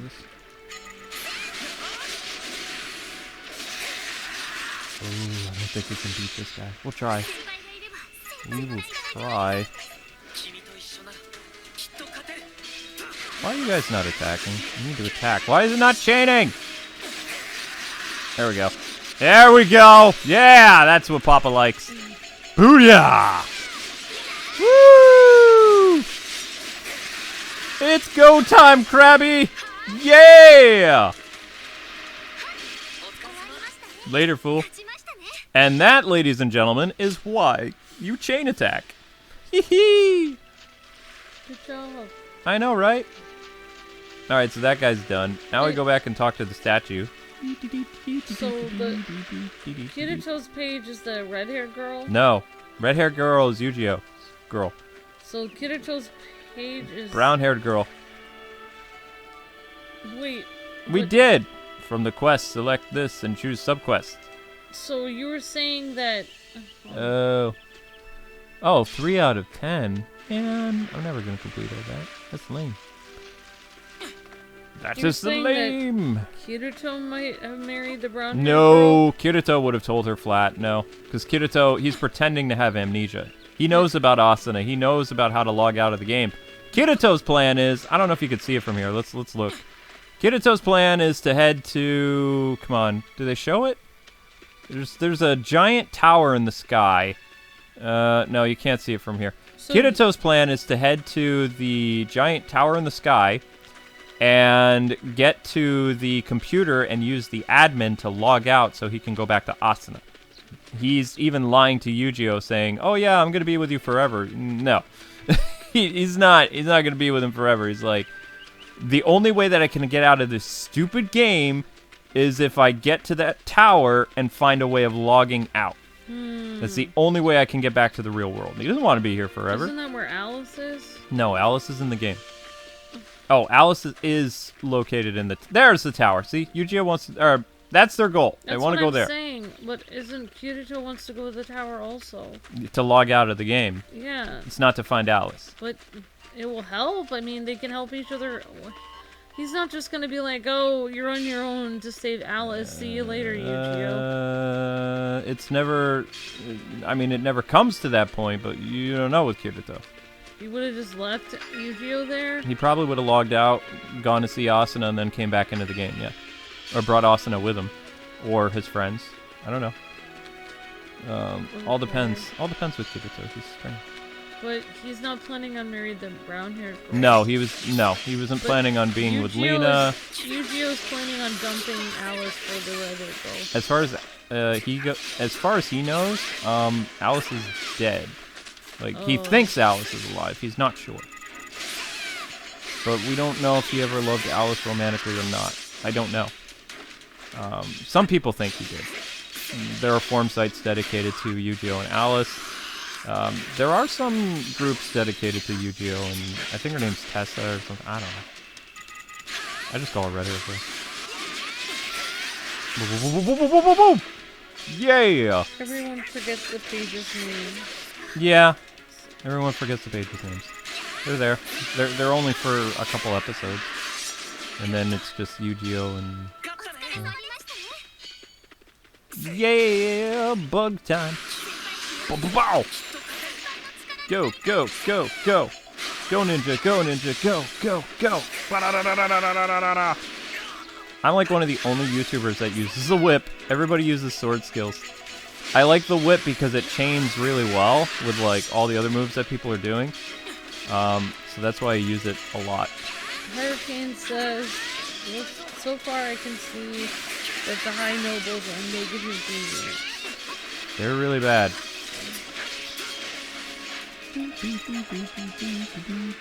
No, you guys. Whoa! You guys, Kirito is not a girl. Kirito's not a girl. Kirito is a boy. There is a character that looks like a girl version of Kirito in one of the SAO stories. He has a girl avatar in one of the games because he was undercover. He pretended he had a girl avatar, but he's not a girl. No. He's definitely a guy. He's a real person. Yep. He's not like just a game person. What we got here? Nothing of interest. Any more bugs? Yeah, there's some more bugs. Oops. What? Oh, no. Okay. Oh! See, chain attacks do damage that help you win. Bum, bum, bum, bum, bum. Overkill! Oh my gosh. Someone said, I personally felt Eugeo's goal was always to save Alice, but I see where you were also coming from. I mean, sometimes your plans change in life. Like, Eugeo, if he got to spend more time with her, because he hasn't had a lot of you know. Also, I mean, yeah, it's possible that they would have won the tournament, but those noble guys were actually pretty skilled with the sword, even though they're jerks. So Eugeo's plans might have ended up changing. You don't know. Kirito's plans, regardless, you know, as long as Eugeo's happy, I don't think he cares. Kirito's plan was never to rescue Alice. It was to head to the tower so he could log out. That was the whole thing. I don't want to think that he was using Eugeo. He was. But, yeah, it feels like I don't he know. was. I don't know. I'm just being mean. Because his I don't know. 5-year plan is always about the tower. Eugeo lives in this world. You know, if red-haired girl could make him happy, I think he would have done it. Everything he does in this arc, he didn't have to go after her. If he was really just, like, about Alice, I don't think he would have risked his life and his station to do what he did. He kind of doesn't know what happened to Alice. Like, No. She might have gone. He thinks he's only going by Kirito said he heard her voice once. Like, when they were in the middle of a battle or something, when Eugeo almost died way back in the day, like 3 years ago or whatever in this game's time. And that is what Eugeo is going by, that Alice may or may not be alive. That he heard, Kirito heard her voice in the cave when he was fighting the orc. That's it. Did he hear her voice or just lied? Kirito believes he heard Alice. Oh. But nobody knows, you know. That's not really enough for me to go through and do all this stuff. Well, it's like you have two choices. You have a girl that you hardly knew growing up.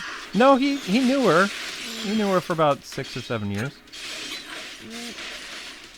But yeah. I kind of am a person that I would want him to save Alice, because I know. I'm one of those people that believes, like, why would you give up on the first, like, it's not Alice's fault she's stuck in a tower. Wait, what level is that thing? Oh! It's like, we oh, can't. I see. Nope, She gets nope, stuck nope, in a nope, tower nope. and it's like, oh, sorry, you're too difficult for me to save. I'm just gonna go with the next girl that comes along. Like, okay, thanks a lot. My gosh. Alright, I think we can fight this thing. Let's try it. Alright, everybody ready? Let's go! Why do you idiots not attack? I give you one job, and you don't do what I tell you. I'm like, oh, okay, maybe we'll attack it. Alright, let's try now, boss. Alright, everybody botched it.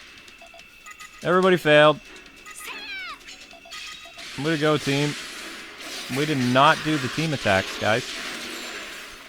Great job. Alright, see how he's in that fatal break or whatever? That's important. Now we just hammer him home, and we should be able to beat this guy, actually. Bow, bow, bow, bow, bow! Yeah! Nope. Now, the only problem is when you use a lot of sacred arts or whatever, you don't build up your finish meter as quickly as just, like, striking them and whatever. I'm sorry, honey. I didn't mean to say something upsetting to you. Oh, jeez. Alright, so... I think... Yeah, we can't deal... There's no way we can take on that level 30. It's just an anime. That's right. Let's do one more. But I just wanted to show you guys this area because you're probably not going to see it again. I don't know, with all the years that Kirito and Asuna have gone through all this stuff, you think they'd be 40 by now. That's why he was planning on... See, Kirito wasn't really going to dive back into video games. He and Asuna were going to America together. Like, he was out on a date with her not long after they got engaged, and this dude runs up and stabs him and puts poison in his heart. And now he's stuck in this world. I mean, Kirito was ready to, you know, move on with his life and asked Asuna to come with him. And then he got thrown into this. Yeah. So, I mean, it's Kirito was kind of, you know, he's like, I've done the hero thing. I popped the question. I'm ready to, you know, go on and be an adult now. I mean, adults still play games, but you know what I mean. He was like, he was ready to leave Japan and go do his career, and he said, hey, Asuna, come with me. And she's like, well... And then, before she could say yes, he gets stabbed. It's like, oh, come on! It's like, what in the world, game? I mean, show? And the only way to save Kirito is to throw him into a video game. And Asuna's just like, okay. Alright, guys, here we go. Here we go! Recess is over, kids. It's time. It's time. It's time. It's time.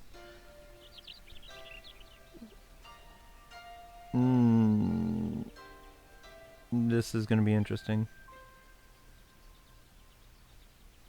This is gonna be fun. Bum, bum, bum, bum, bum. Fun times. I wouldn't say it was lore. I mean, I'm not super familiar with SAO. I've seen a lot of episodes, but I wouldn't count it as lore. Lore is like when they're in the game world and all those different things happen, and I'm just talking about characterization. Oh, they're gonna have another picnic. Why not? We'll be back. Fine.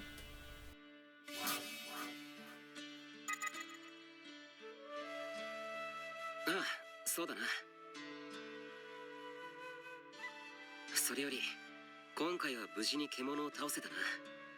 ロニエとティーセもよく動けていたと思う。本当ですか？ああ、二人だけでもやれたんじゃないか。さすがにそれは無理ですよ。そういえば出発の前に聞いてほしい話があるって言っていなかった？そうでした。ユージオ先輩、キリト先輩、実はお二人に一つお願いがあるんです。お願い？何かな？大変申し上げにくいことなんですが、ずっと前にユージオ先輩がおっしゃっていた指導生の変更申請に関して学院管理部にお口添えいただきたく。それは僕のそば好きをやめたいということ？それともキリトの、もしかして両方？違います。私たちじゃないです。そんなとんでもないです。お二人のそば好きはむしろ変わってほしいって子がいっぱいいて、いや、そうじゃなくて変更をお願いしたいのは寮で同室の子なんです。フレニーカって名前で、真面目で一生懸命で剣が強いのに控えめなとってもいい子なんですが、実はフレニーカをそば好きとして指名なさった上級集権士殿がかなり厳しい方らしいのです。 So just a heads up, guys. It is following the show, so they're telling them about their roommate that's being used by the bad nobles, and this is going to make Eugeo really mad. And this is going to set everything together. That's going to lead to the very dark scene. Just heads up. フレニーカが辛そうで。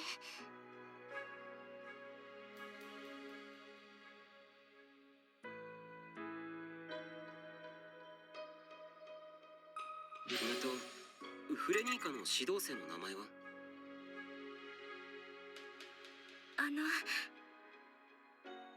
ウンベール・チーゼック次席上級集権士殿です。あいつユージオに返り討ち食らったくせにまだそんな陰湿な真似してるのか。返り討ちになんかしてないよ。結果は引き分けだ。でももしかしたらそのせいで。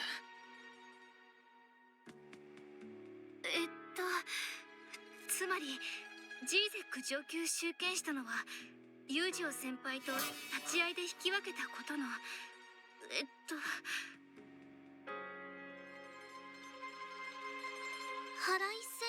て言いましたっけ？そういうの。そう、それです。勝てなかった腹いせにフレニーカに懲罰権を行使されたり、屈辱的な御用をお命じになられていると、そういうことですか？私にはわかりません。私のお父様は言ってました。私たちが特権を持ち贅沢な暮らしを送ることを当たり前と思ってはいけない。貴族であるということは、そうでない人たちが楽しく平和に暮らせるよう力を尽くし、そしていつか戦が起きた時は、貴族でない人たちより先に剣を取り、先に死ななければならないということなんだと。ジーゼック家は4区に大きな屋敷を構えて、セントリア郊外には資料地だって持っている名家です。ならばジーゼック上級宗剣士殿は、下級貴族よりももっと人々のために尽くさなければならないのではないですか？たとえ近畿目録に記されていなくとも、貴族ならば自分の行いが誰かを不幸にしていないか、常に考えねばならないとお父様は言いました。ジーゼック上級宗剣士殿の行いは確かに近畿にも学院則にも触れていないかもしれませんが、でも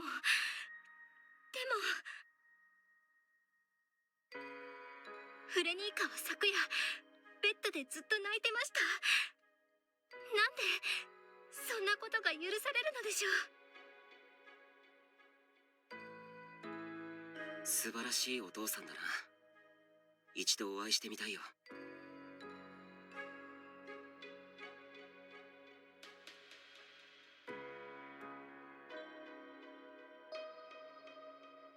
いくら上級宗剣士でも学院則に定められた範囲外の仕事をそば好き練習に命じたりはできないんじゃ。はい、それは違反にならずとも、女子生徒としては少々受任しがたいご命令をいろいろと。いや、それ以上言わなくても、そのフレニーカってこの状況は分かったよ。すぐにでも協力しよう。確かそば好き初等練士の指名を解除するには、教官だけじゃなくてその宗剣士本人の承認がいるはずだよ。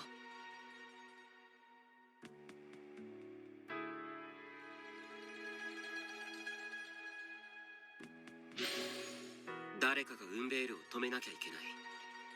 この場合、その誰かというのは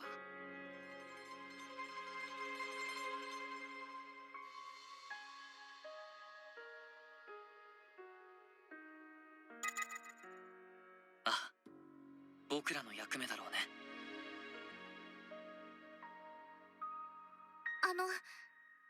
私、キリト先輩のおっしゃったこと、少しだけ分かった気がします。近畿目録には書いてないけど、大切な精神、それってつまり自分の中の正義ってことですよね。法をただ守るんじゃなくて、なんでその法があるのか、正義に照らして考える。従うよりも考えることが大切なのかなって。その通りだロニエ。考えることは人間の一番強い力だ。どんな名剣。 So everything that's gonna happen, guys and gals, just so you know, it's kind of the girls' fault a little bit because they told Kirito and Eugeo, and Eugeo and Kirito take action, which it wasn't wrong for them to do this, but if the girls never told them about this, then this incident never would have happened, probably. Just heads up though, it's gonna get pretty dark. Yeah, if they would have told the school people and not like each other, I mean, anonymously, maybe things would have worked out better. But you know, this is what heroes do. But there are consequences to being a hero. You'll see. 何か考えがあるのかい？俺たちが下級生をいじめるのはやめろって言っても素直にやめるやつじゃないのは確かだよな。しかしな。しかし、なんだよ。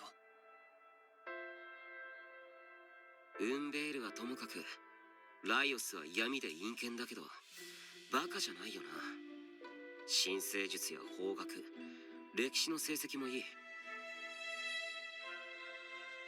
そんなライオスが、ウンベールがそばつき練習にきつく当たるのを黙って見ているのは変じゃないか。正式な懲罰はなくても、悪い噂くらいは立つだろうし、そん時は同室のライオスも評判を下げる。自尊心の塊みたいなあいつなら懲罰と同じくらい嫌がりそうだけどな。ライオスにもお手上げなくらいウンベールが不機嫌だってことなんじゃないか。その原因が僕との立ち会いならどうしたって僕が一言言ってやらないと。だからさ、そこだよ。もしかしたらこれはユージを狙った手の込んだ罠なんじゃないのか。まさかそんなことはありえないだろうけど、とりあえず口頭で注意だけしてみよう。それでも聞き入れないようなら管理部にフレニーカの配置換えを要請しよう。 I agree, Hurricane. They should have told the school. They shouldn't have confronted these boys because they don't like them. They don't respect them. So it's kind of Kirito and Eugeo's fault what happens to the girls. Yeah, the school might not have done anything either, but this is where this all ends up blowing up in everybody's face. And because of it, someone dies. That's all I'm saying. ユージオ集権士とキリト集権士です。ジーゼック集権士に少々お話が。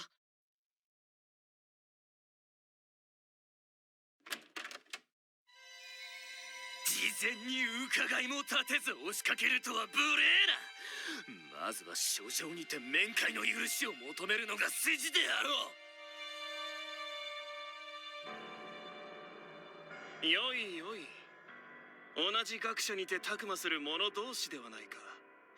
お通ししたまえ、ウンベール。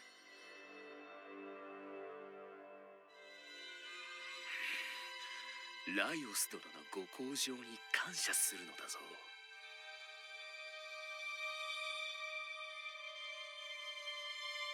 それで我が友ユージオ集権士におかれては安息日の夕刻に一体どのようなご用かな。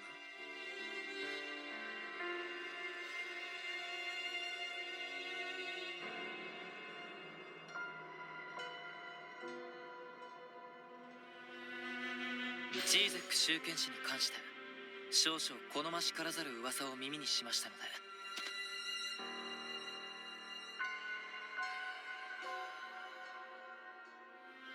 学友がその芳名を汚す前にと僭越ながら中間に参りました。ほっほう、これは意外であり妨害のことでもあるな。ユージオ殿に我が法友の名を案じていただけるとは。しかし押村区はその噂とやらまるで思い当たらない。不明を恥じつつお教え願うよりないよう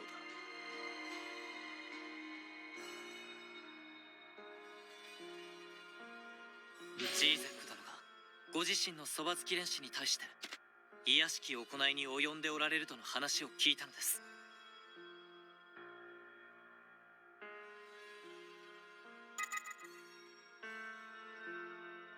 心当たりがおありでしょう。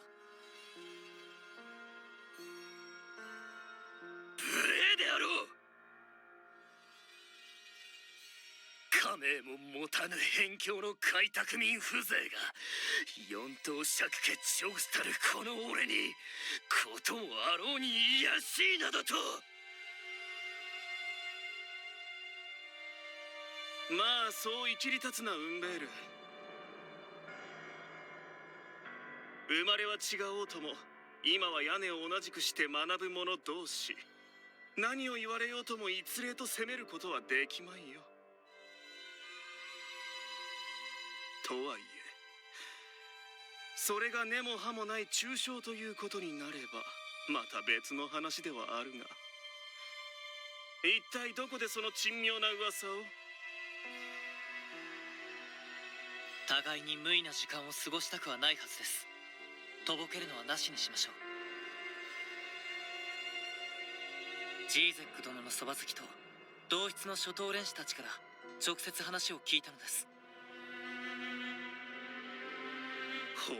It's Eugeo's fault! それはつまりこういうこと Oh wow, so he told. He said that he heard He it said from one of the who he heard it roommates. from. Oh. He shouldn't have said who he heard it from. 同室の初等練習を通じてユージオ殿に講義を依頼したと。Uh-oh. いや、そうではありませんが。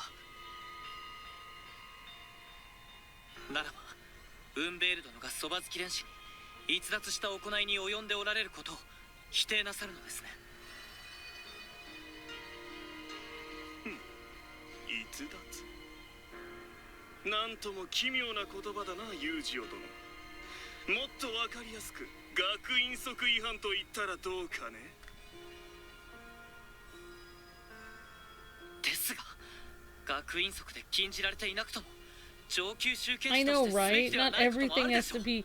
Why would you have to have a rule to tell yourself like normal things of common それではユー decency? ジオ殿は一体このウンベールがフレニーカに何をしたと申されるのかな。 Calm down, Zelda. Calm down. それは。Uh. やれやれ、さすがに付き合いきれなくなってきましたぞ。どうなんだウンベール、身に覚えはあるのか。 He's gonna say no, it was all consensual. とんでもない。何を言われているのかさっぱり思い当たりませんな。元より俺、いや私は何一つフレニーカに卑しい行いなどしていませんぞ。なぜならあの娘はただの一度も嫌だと言ったことがありませんのでね。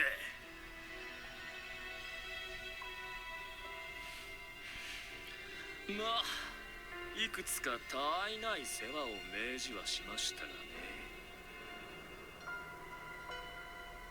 ユージオ殿と引き分けて以来、私も心を入れ替えて鍛錬に打ち込んでおりまして、 Oh, are you one of them? We are on? これまで Oh, 醜い people just 筋 want to 肉 know が if つ we're く having ような this 稽古を控えていたせいも Yeah, あって later tonight. 全身が痛くて仕方ない。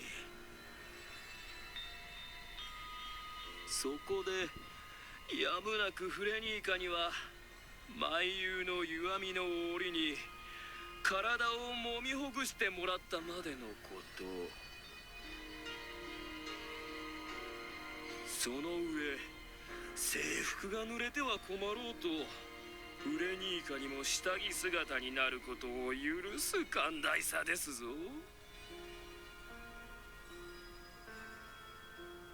一体このどこが卑しい逸脱行為なのか理解に苦し Honestly, み I ます mean, you な。 might as well have told the school just to see if they would actually, because it has to be wrong. 今後改善が見られないようなら教官に調査を頼むことも考えなければならないので、どうぞそのおつもりで。ご自由にされるがよかろう。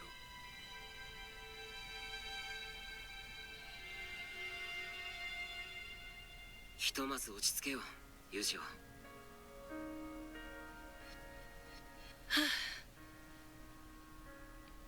しかし Technically, it's Eugeo, the one that crosses the 僕よ line. り先に Kirito お前 tries の to 方 stop. が暴発すると思ってた。剣があったら危なかったな。ただ、 Although Eugeo 前 does に the 言っ right た通り thing. 何か He's 裏 just がある trying ん to じゃ do ない the か right と思っ thing. て我慢して様子を見てた。そういえばそんなこと言ってたね。すっかり忘れてたよ。で、どう思った？ウンベールはともかく、ライオスのやつは意図的に誘致を挑発してたな。つまりライオスがウンベールの行いを放置していたのは僕が抗議に来るのを見越してのことだったのか。とにかくユージを言いくるめたことであいつらもひとまずは満足しただろう。今後もフレニーカが恥ずかしめられることがあればすぐに教官に調査を要請できるよう書状だけは揃えておこうぜ。 Can't she switch who she's a page それじゃ for? 、No. 早く部屋に戻ろう。 I would. Like, I'd be like, Nobles can get away with just about anything. なんだい？ That's why it's a corrupt society in this game. I mean, 俺のいな anime. いとこでまた連中に何か言われてもさっきみたいに熱くならないように気を If つけ they る。 say anything while I'm not around, stay cool. So Kirito leaves to go. 分かってるよ。Stay cool。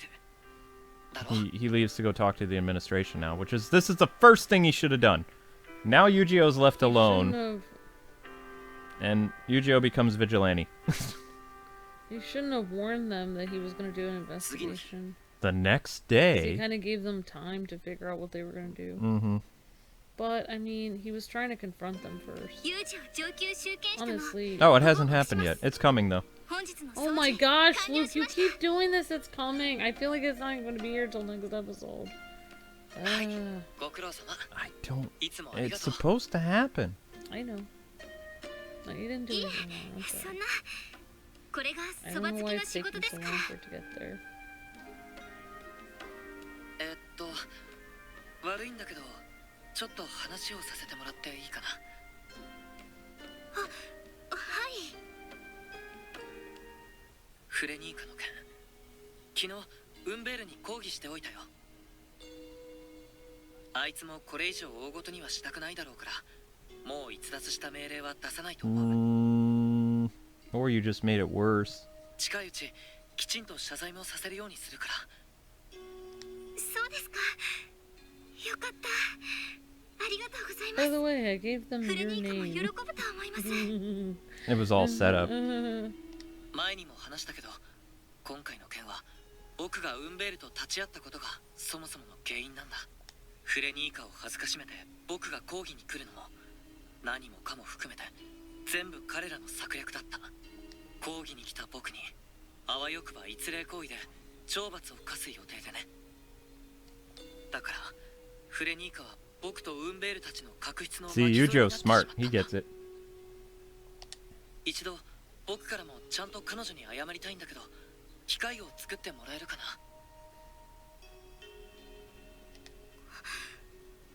Oh, そう that's your coffee cooking, ですか。 right? No, it's not cooking. I just have it in the ユー fridge. ジオ先輩の責任ではありません。フレニーカには先輩のお言葉だけ伝えておきます。そうか。ありがとう、本当に。彼女には悪いことをしたよ。いいえ、悪いのはジーゼック上級集権したのです。ユージオ先輩を罠にかけようとしたならなおさら。それに今回だけでなくフレニーカはこれまでも何度もジーゼック上級集権したのからひどいことをさ Oh, れていたよ now うで Eugeo's す。 mad. でも彼女はジーゼック上級集権士殿の不況を買うことが怖くて声に出してそれを言うことができなかったみたいで、ジーゼック上級集権士殿の不況を買えば彼女の家や両親の転職にまで影響が及ぶ、そう思ったと。そうだったんだね。ユージオ先輩、私一生懸命考えてみました。ジーゼック上級集権士殿はどうしてひどいことをするんだろう。 I'm sorry. フレニーカが憎いわけで I'm も not, I'm just sitting 恨みが here. あるわけでもないのに Sometimes I breathe in and どう it's して like そんなこと loud. が I'm できるんだろうって sorry. キリト先輩は貴族は誇りを持たなきゃいけないって Oh, おっ leave し the ゃいまし room た。 like you had me leave the house. What? でも It's not ジ muted. ーゼック上級集権士殿みたいな方が誇りを持っているとは思いません。本当の誇りは階級の中にはなく、正しいことをして誰かを守ろうとする心の中にあるんですね。ティーゼ。私強くなります。ユージオ先輩のように正しいこと、言わなきゃいけないことをきちんと言えるくらい強く。あ、僕も強くなるよ。誇りを持って誰かを守ることができるように。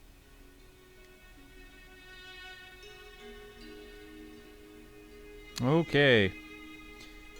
Let's see what the game does now. Look, the intensity of this scene is building like so much. It's like, I don't know. I wish we had played through this so we knew exactly when it was. ロニエとティーゼも連れて Oh, we're supposed to go up. Where are our pages? ロニエ Alright, たち here it 今日 is. 遅いな。まだ来ないなんて。二人とも課外授業には積極的だし、準備に時間かかってるんじゃない？あ、そうかもな。待ち合わせの時間までもう少しだろうし、このままここ出ますか。うん、そうだね。You have anything to talk about? じゃあその件の目、いい加減決めたのかい？いや、まだ。早いとこ決めなよ。いつまでも黒いやつじゃ剣がかわいそうだろ。俺の暮らしてたとこじゃ剣の名前ってのは最初からついてたんだような気がするな。あ、そうだキリト。今週の掲示板は見た？いや、見てない。面白いことでも載ってたのか？四帝国統一大会の結果が載ってたんだよ。優勝は一等爵家ウールスブルーグ家の出身者だってさ。まったく全然興味ないな。今年の優勝者なんかより俺たちが参 I 加 only care about who's entering the year we go into the tournament. それはそうだけどさ。分かった。話題を変えるよ。そうしてくれ。なあユージオ、この鐘の音って。もう待ち合わせの時間みたいだね。遅いな、ロニエたち。確かにティーゼとロニエが約束の時間に遅れるなんてことはこれまでに一度もないね。嫌な感じがするな。ちょっと初等練習量まで行ってくれよ。ユージ。おいキリト。まったく。でもキリトが心配するのも無理はないかもしれないな。どちらかならまだしも連絡せずに二人ともなんて。Oh. よかった、心配した。ユージオ上級集権士殿でしょうか？うん。君は？私はフレニーカ・シェスキ初等練士です。ご面会の約束もなしにお尋ねして申し訳ありません。でも君がフレニーカか？ユージオ集権士殿にはこの度私とジーゼック殿のことでご尽力を賜りまして心より感謝しております。あれ以来ウンベールから何か嫌なことはされていないかい？それがジーゼック殿は本日の夜間に私にこの場では少々説明の難しいご奉仕を命じておられまして、私このようなご命令が続くくらいならいっそ学院をやめようと思ってそうティーゼとロニエに打ち明けたのですが、二人は直接ジーゼック殿に嘆願 Oh, the girls made it worse by going to talk to them too. That's also what happened. Why did they go talk to them? でも待っていても2人が戻らないので、私 When did they talk to them? Today. So they continue to do services to the girl. She wants to quit because she feels so bad. Her roommate friends decided to go and confront the bad nobles. So in reality, the pot was boiling, and now the pot is overflowing, and then the girls went to confront the nobles. So the girls did it. It wasn't Eugeo's fault after all. Yeah. It was the pages. They went right into the lion's den. So she didn't... I thought she betrayed her friends, but she didn't.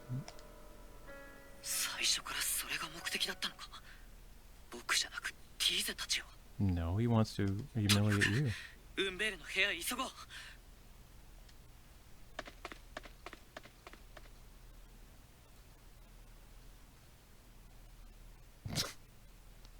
Parental advisory, mature content incoming. Just so everybody knows.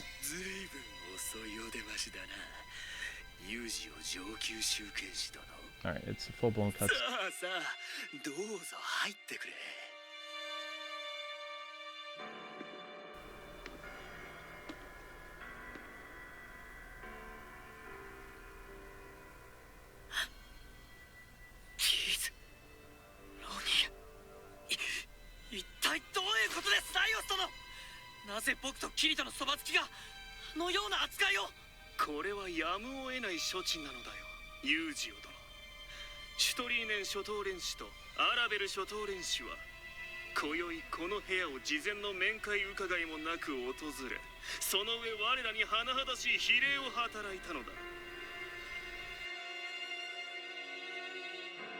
I don't know, you can't treat them like this. Yeah. You have to choose one. I know. Do you want me to get the controller?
Oh, I think he cut off the one guy's arm.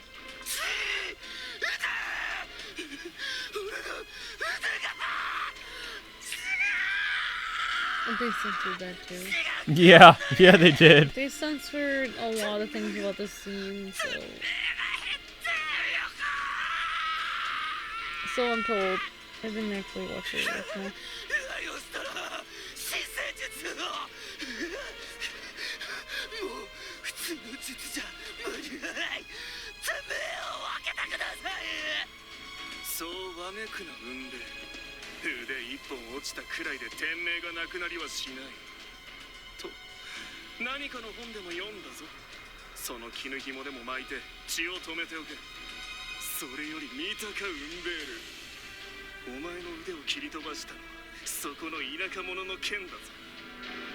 素晴らしい。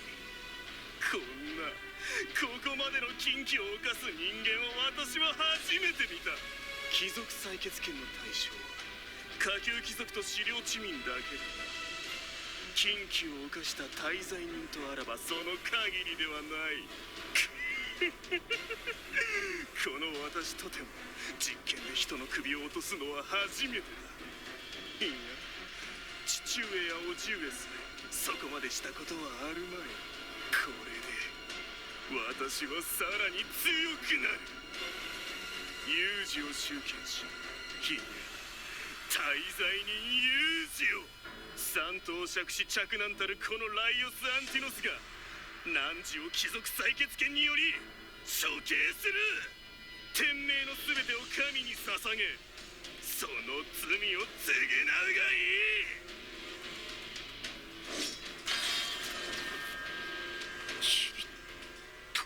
剣を引けライオス。お前に勇士は傷つけさせない。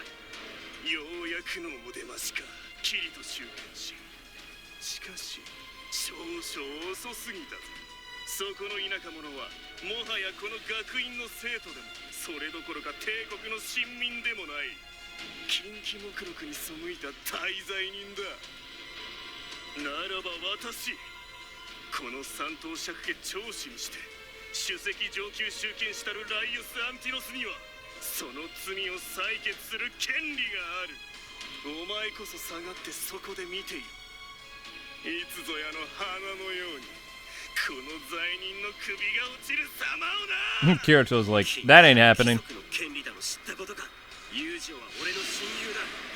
そしてお前は闇の国のゴブリンに戻るクズ野郎だ。なんともこれは驚いた。 What Eugeo did was extremely heroic, though. Especially in the anime, it was even more. Well, the reason why he cut off the dude's hand is because he touched the red-haired girl. Eugeo did not like that. At least they animated this.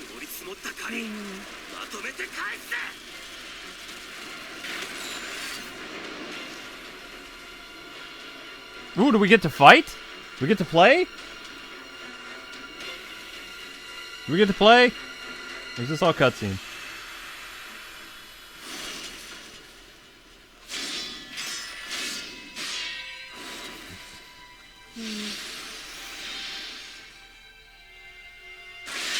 Nope, we don't get to play. Cutscene. Bye!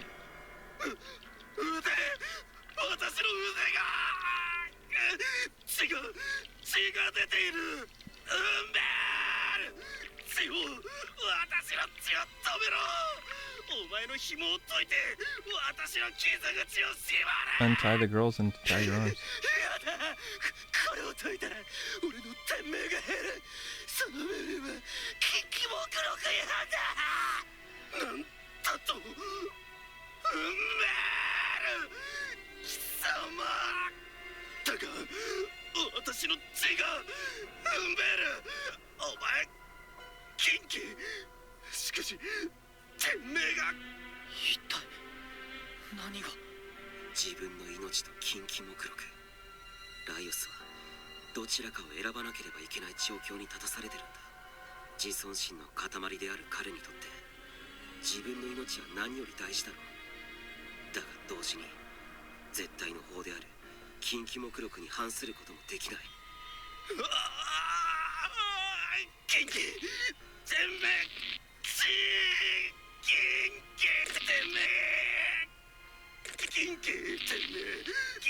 Now you get to see what they really are. They're just computer programs.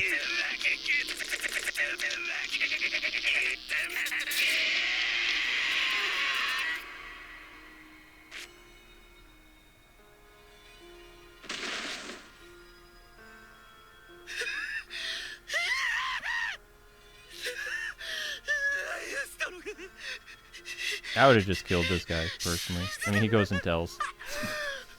Yeah, I mean, like, or at least tie him up or something and then just leave. And then you could say he killed the other person.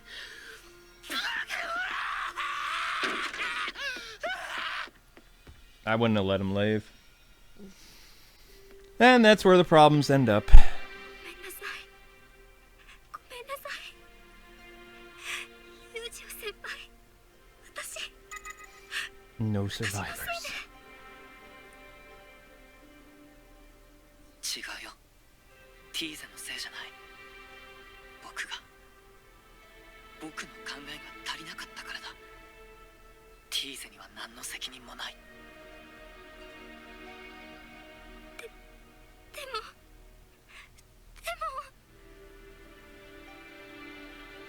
いいんだ。ティーゼとロニエが無事だったんだから。僕の方こそ謝らなきゃ。 Why did his eye burst like that? ごめん。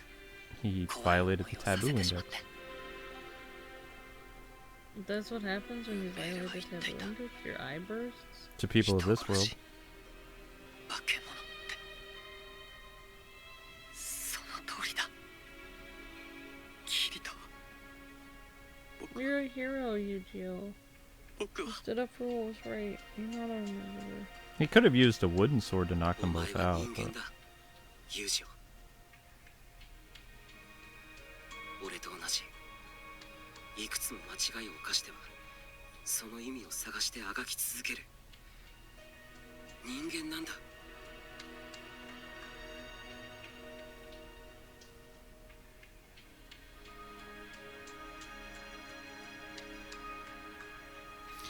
I don't know. That's why I always have an issue with that scene. I would have taken the other guy out too. ユージオ、もう目は大丈夫か？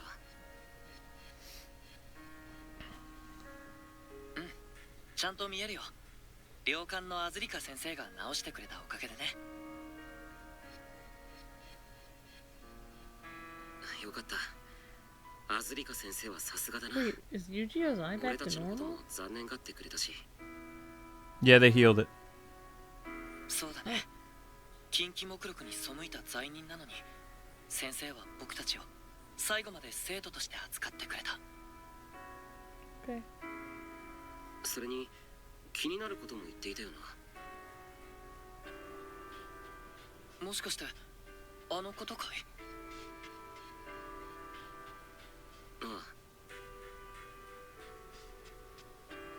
あ。あなたたちはこの世界の真実を近いうちに知ることになる。近畿目録、いえ、氷協会それ自体さえも神ならぬ人が作ったものだということ。それからアズリカ先生は、自分は最後まで右目の封印を破ることができなかった、そう言っていたね。ああ、だからこそお前は先に行けると言っていた。俺もそう思うぜ。右目の封印、やはりそれがこの世界の人々を近畿目録に縛り付けている。そしてユージオはロニエとティーゼを救うために法に背き、封印を破った。だが限界の突破を目的とした実験を行っているのに、なぜそんな封印を用意する必要があるんだ？キリト、こんなことになってごめん。君がここまで僕を連れてきてくれたのに。アズリカ先生は俺たちがあの塔に達した時、きっと何かが起きる。 Are we still So言ってただろう。 on? Or we are? Yeah.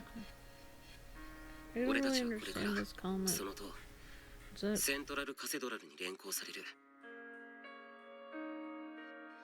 目指していた場所に予定より早く行くことになったんだ。きっとアリスにも会える。そうだね。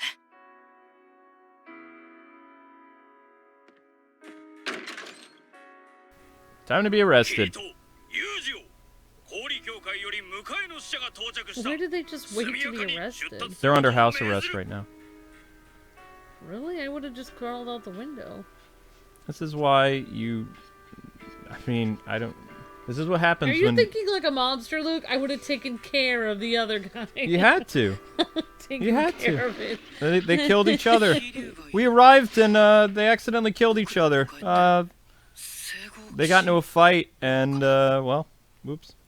We defended ourselves. It'd be, hey Kirito, stab me in the leg. Okay. Yeah, like, and then make it look like we were in a duel. 北セントリア定立集 Yeah, 権 how 学 do 園 they 所 know 属 they were not in a 有事を duel? 上級集権士です。同じくキリトです。 Kirito likewise.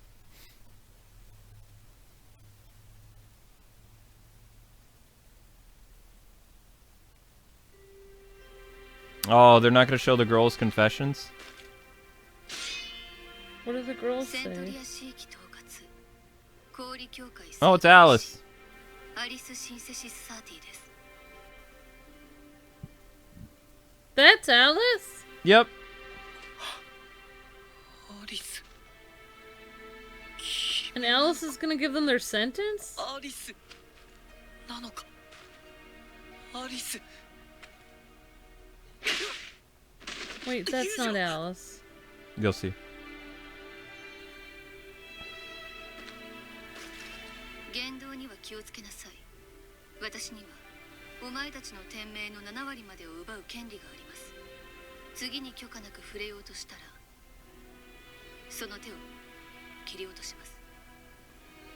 Woof. Wait, I thought that was a girl that he liked. It gets confusing. You'll see. I am so confused. I don't know how they're going to do this, though. 天命を3割減らすつもりで撃ったのですが、その半分しか減っていない。 30% of your life with that strike. Okay. So 30 plus 70 is 100%, so... 身の裁きだけで受け流したのなら上級集権士に任ぜられるだけの、あるいは殺人の大罪を犯すだけのことはあるというわけですか。あの騎士がお前の探してたアリスなんだな。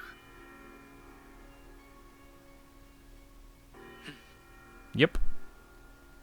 Did he know her growing up? この場は指示に従おう。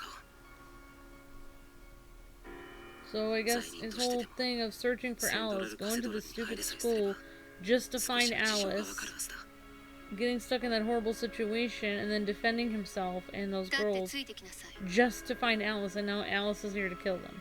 Great. 上級集権士ユージオ、上級集権士キリト。そなたらを近畿上皇定職の咎により捕獲、 Yep. 連行し、 Wait, but 新 how... 物の地処刑します。 So they're saying you're gonna be executed no matter what. It said there's an inquisition, though. Inquisition and then execution. Oh, are they going to confess now? They did in the anime, I think. ティーズ And the girls say nothing. Thanks a lot. They can't. They... ダメだティーズ来るんじゃない。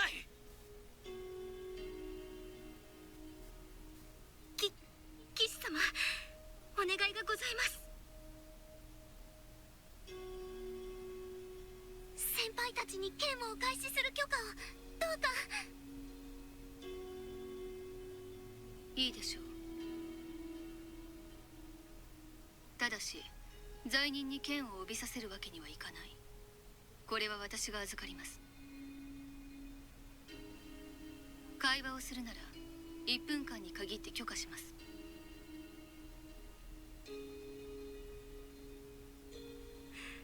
ユージオ先輩、ごめんなさい。私のせいで。 Kind of. ごめんなさい。私が愚かなことをしたせいで。違うよ違うんだ。ティーゼは悪くない。君は友達のために正しいことをしたんだ。こうなったのは全部僕のせいだ。ティーゼが謝ることなんて何もないんだ。今度は私がユージオ先輩を助けます。 Aww. She's gonna rescue him. 私頑張ってきっと聖号騎士になって先輩を助けに行きますから。You're not gonna have that much time.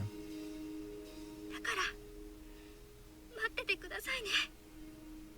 きっときっと。キリト先輩、これお弁当です。お腹が空いたら食べてください。ありがとう、ロニー。時間です。離れなさい。 Oof, cold. But Eugeo knows Alice. Alice is not. Yeah, I don't want to explain too much. We're gonna get into Alice's story the next couple days. I just hope they give us a save point. キリト、アリス、ねえ、どこに行ったの？隠れてないで、一緒に遊ぼうよ。もう早く出て Oh きて my よ。 gosh, they were all friends 怒ったりなん growing て up. Supposedly. しないから。なあ、そろそろ戻ろうぜ。荒れちゃうよ。Oh. まだ大丈夫よ。もう少し、もうちょっとだけ。 What the? A little longer for what? Kirito the player. My gosh, Kirito, what does it matter with you? して。ねえ、君たちは僕にとって何よりも。 They better have a save point in jail. I doubt it. There's gonna be more conversing. カセドラルの地下牢へ投獄され We're in jail. Let's talk. 腕を戒める鎖を互いにすり合わせて破壊。さらに地下牢から脱出するために鉄格子も鎖で壊し、最上階を目指すことに。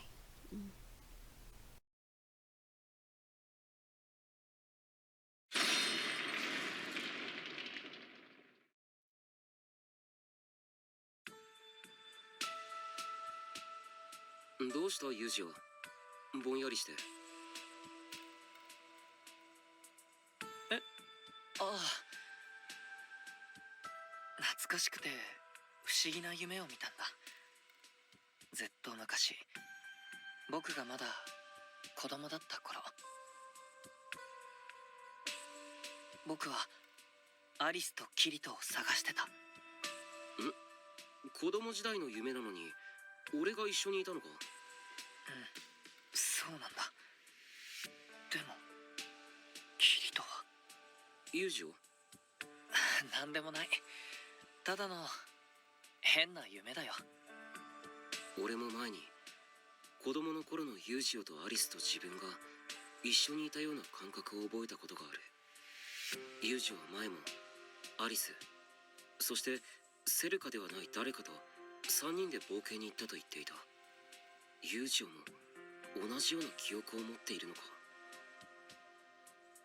きっと疲れていたし、いろんなことがあったからだね。なあ、そうだな。さてと、一応聞いておくけどいいんだな、ユージオ。ここから脱出してアリスに関する真実を探るということは、つまり氷協会に真っ向から反逆するってことだ。今後は何か行動を起こそうとするたびにいちいち葛藤している余裕はないぞ。今すぐ覚悟を決められそうになかったらお前は残った方がいい。ああ、分かってる。僕はもう決めたんだ。アリスと一緒にルーリットの村へ帰るためなら氷協会にも背く。必要なら何度でも剣を抜いて戦うって。あの聖号騎士が本物のアリスなら記憶を失っている理由を突き止めて元のアリスに戻すんだ。僕にとってはそれが何より大切なことなんだ。法で禁じられていたとしてもしなきゃいけないこともある。僕にもその意味が分かった気がするよ。そうか。お前の覚悟しっかり伝わったよ。でもここから出たら戦闘は可能な限り避けるぞ。アリス以外の聖号騎士ともまともにやり合って勝てる気はしないからな。よし、行こう。Chapter 1-4 Manifestation Advancing. Give us a save point! Come on! Well, I mean, this is close enough to a save point. I mean, I'm gonna take a gamble and say that this is a save point. So anyway, guys and gals, that's gonna do it for today. Thank you so much for watching. We did it. We got through the disciple thing. I have no idea what to expect tomorrow. There's gonna be no grinding for me tonight, so that's gonna be good. I did manage to get up to level 25. That's the best we can do. Tomorrow we are starting the capital story and escaping and doing all kinds of stuff. So like, comment, subscribe, all the good stuff. There'll be another stream tonight around 11 o'clock Eastern Standard Time. Amber and I have to go and record some videos because we had taxes to take care of today, which did not go according to plan.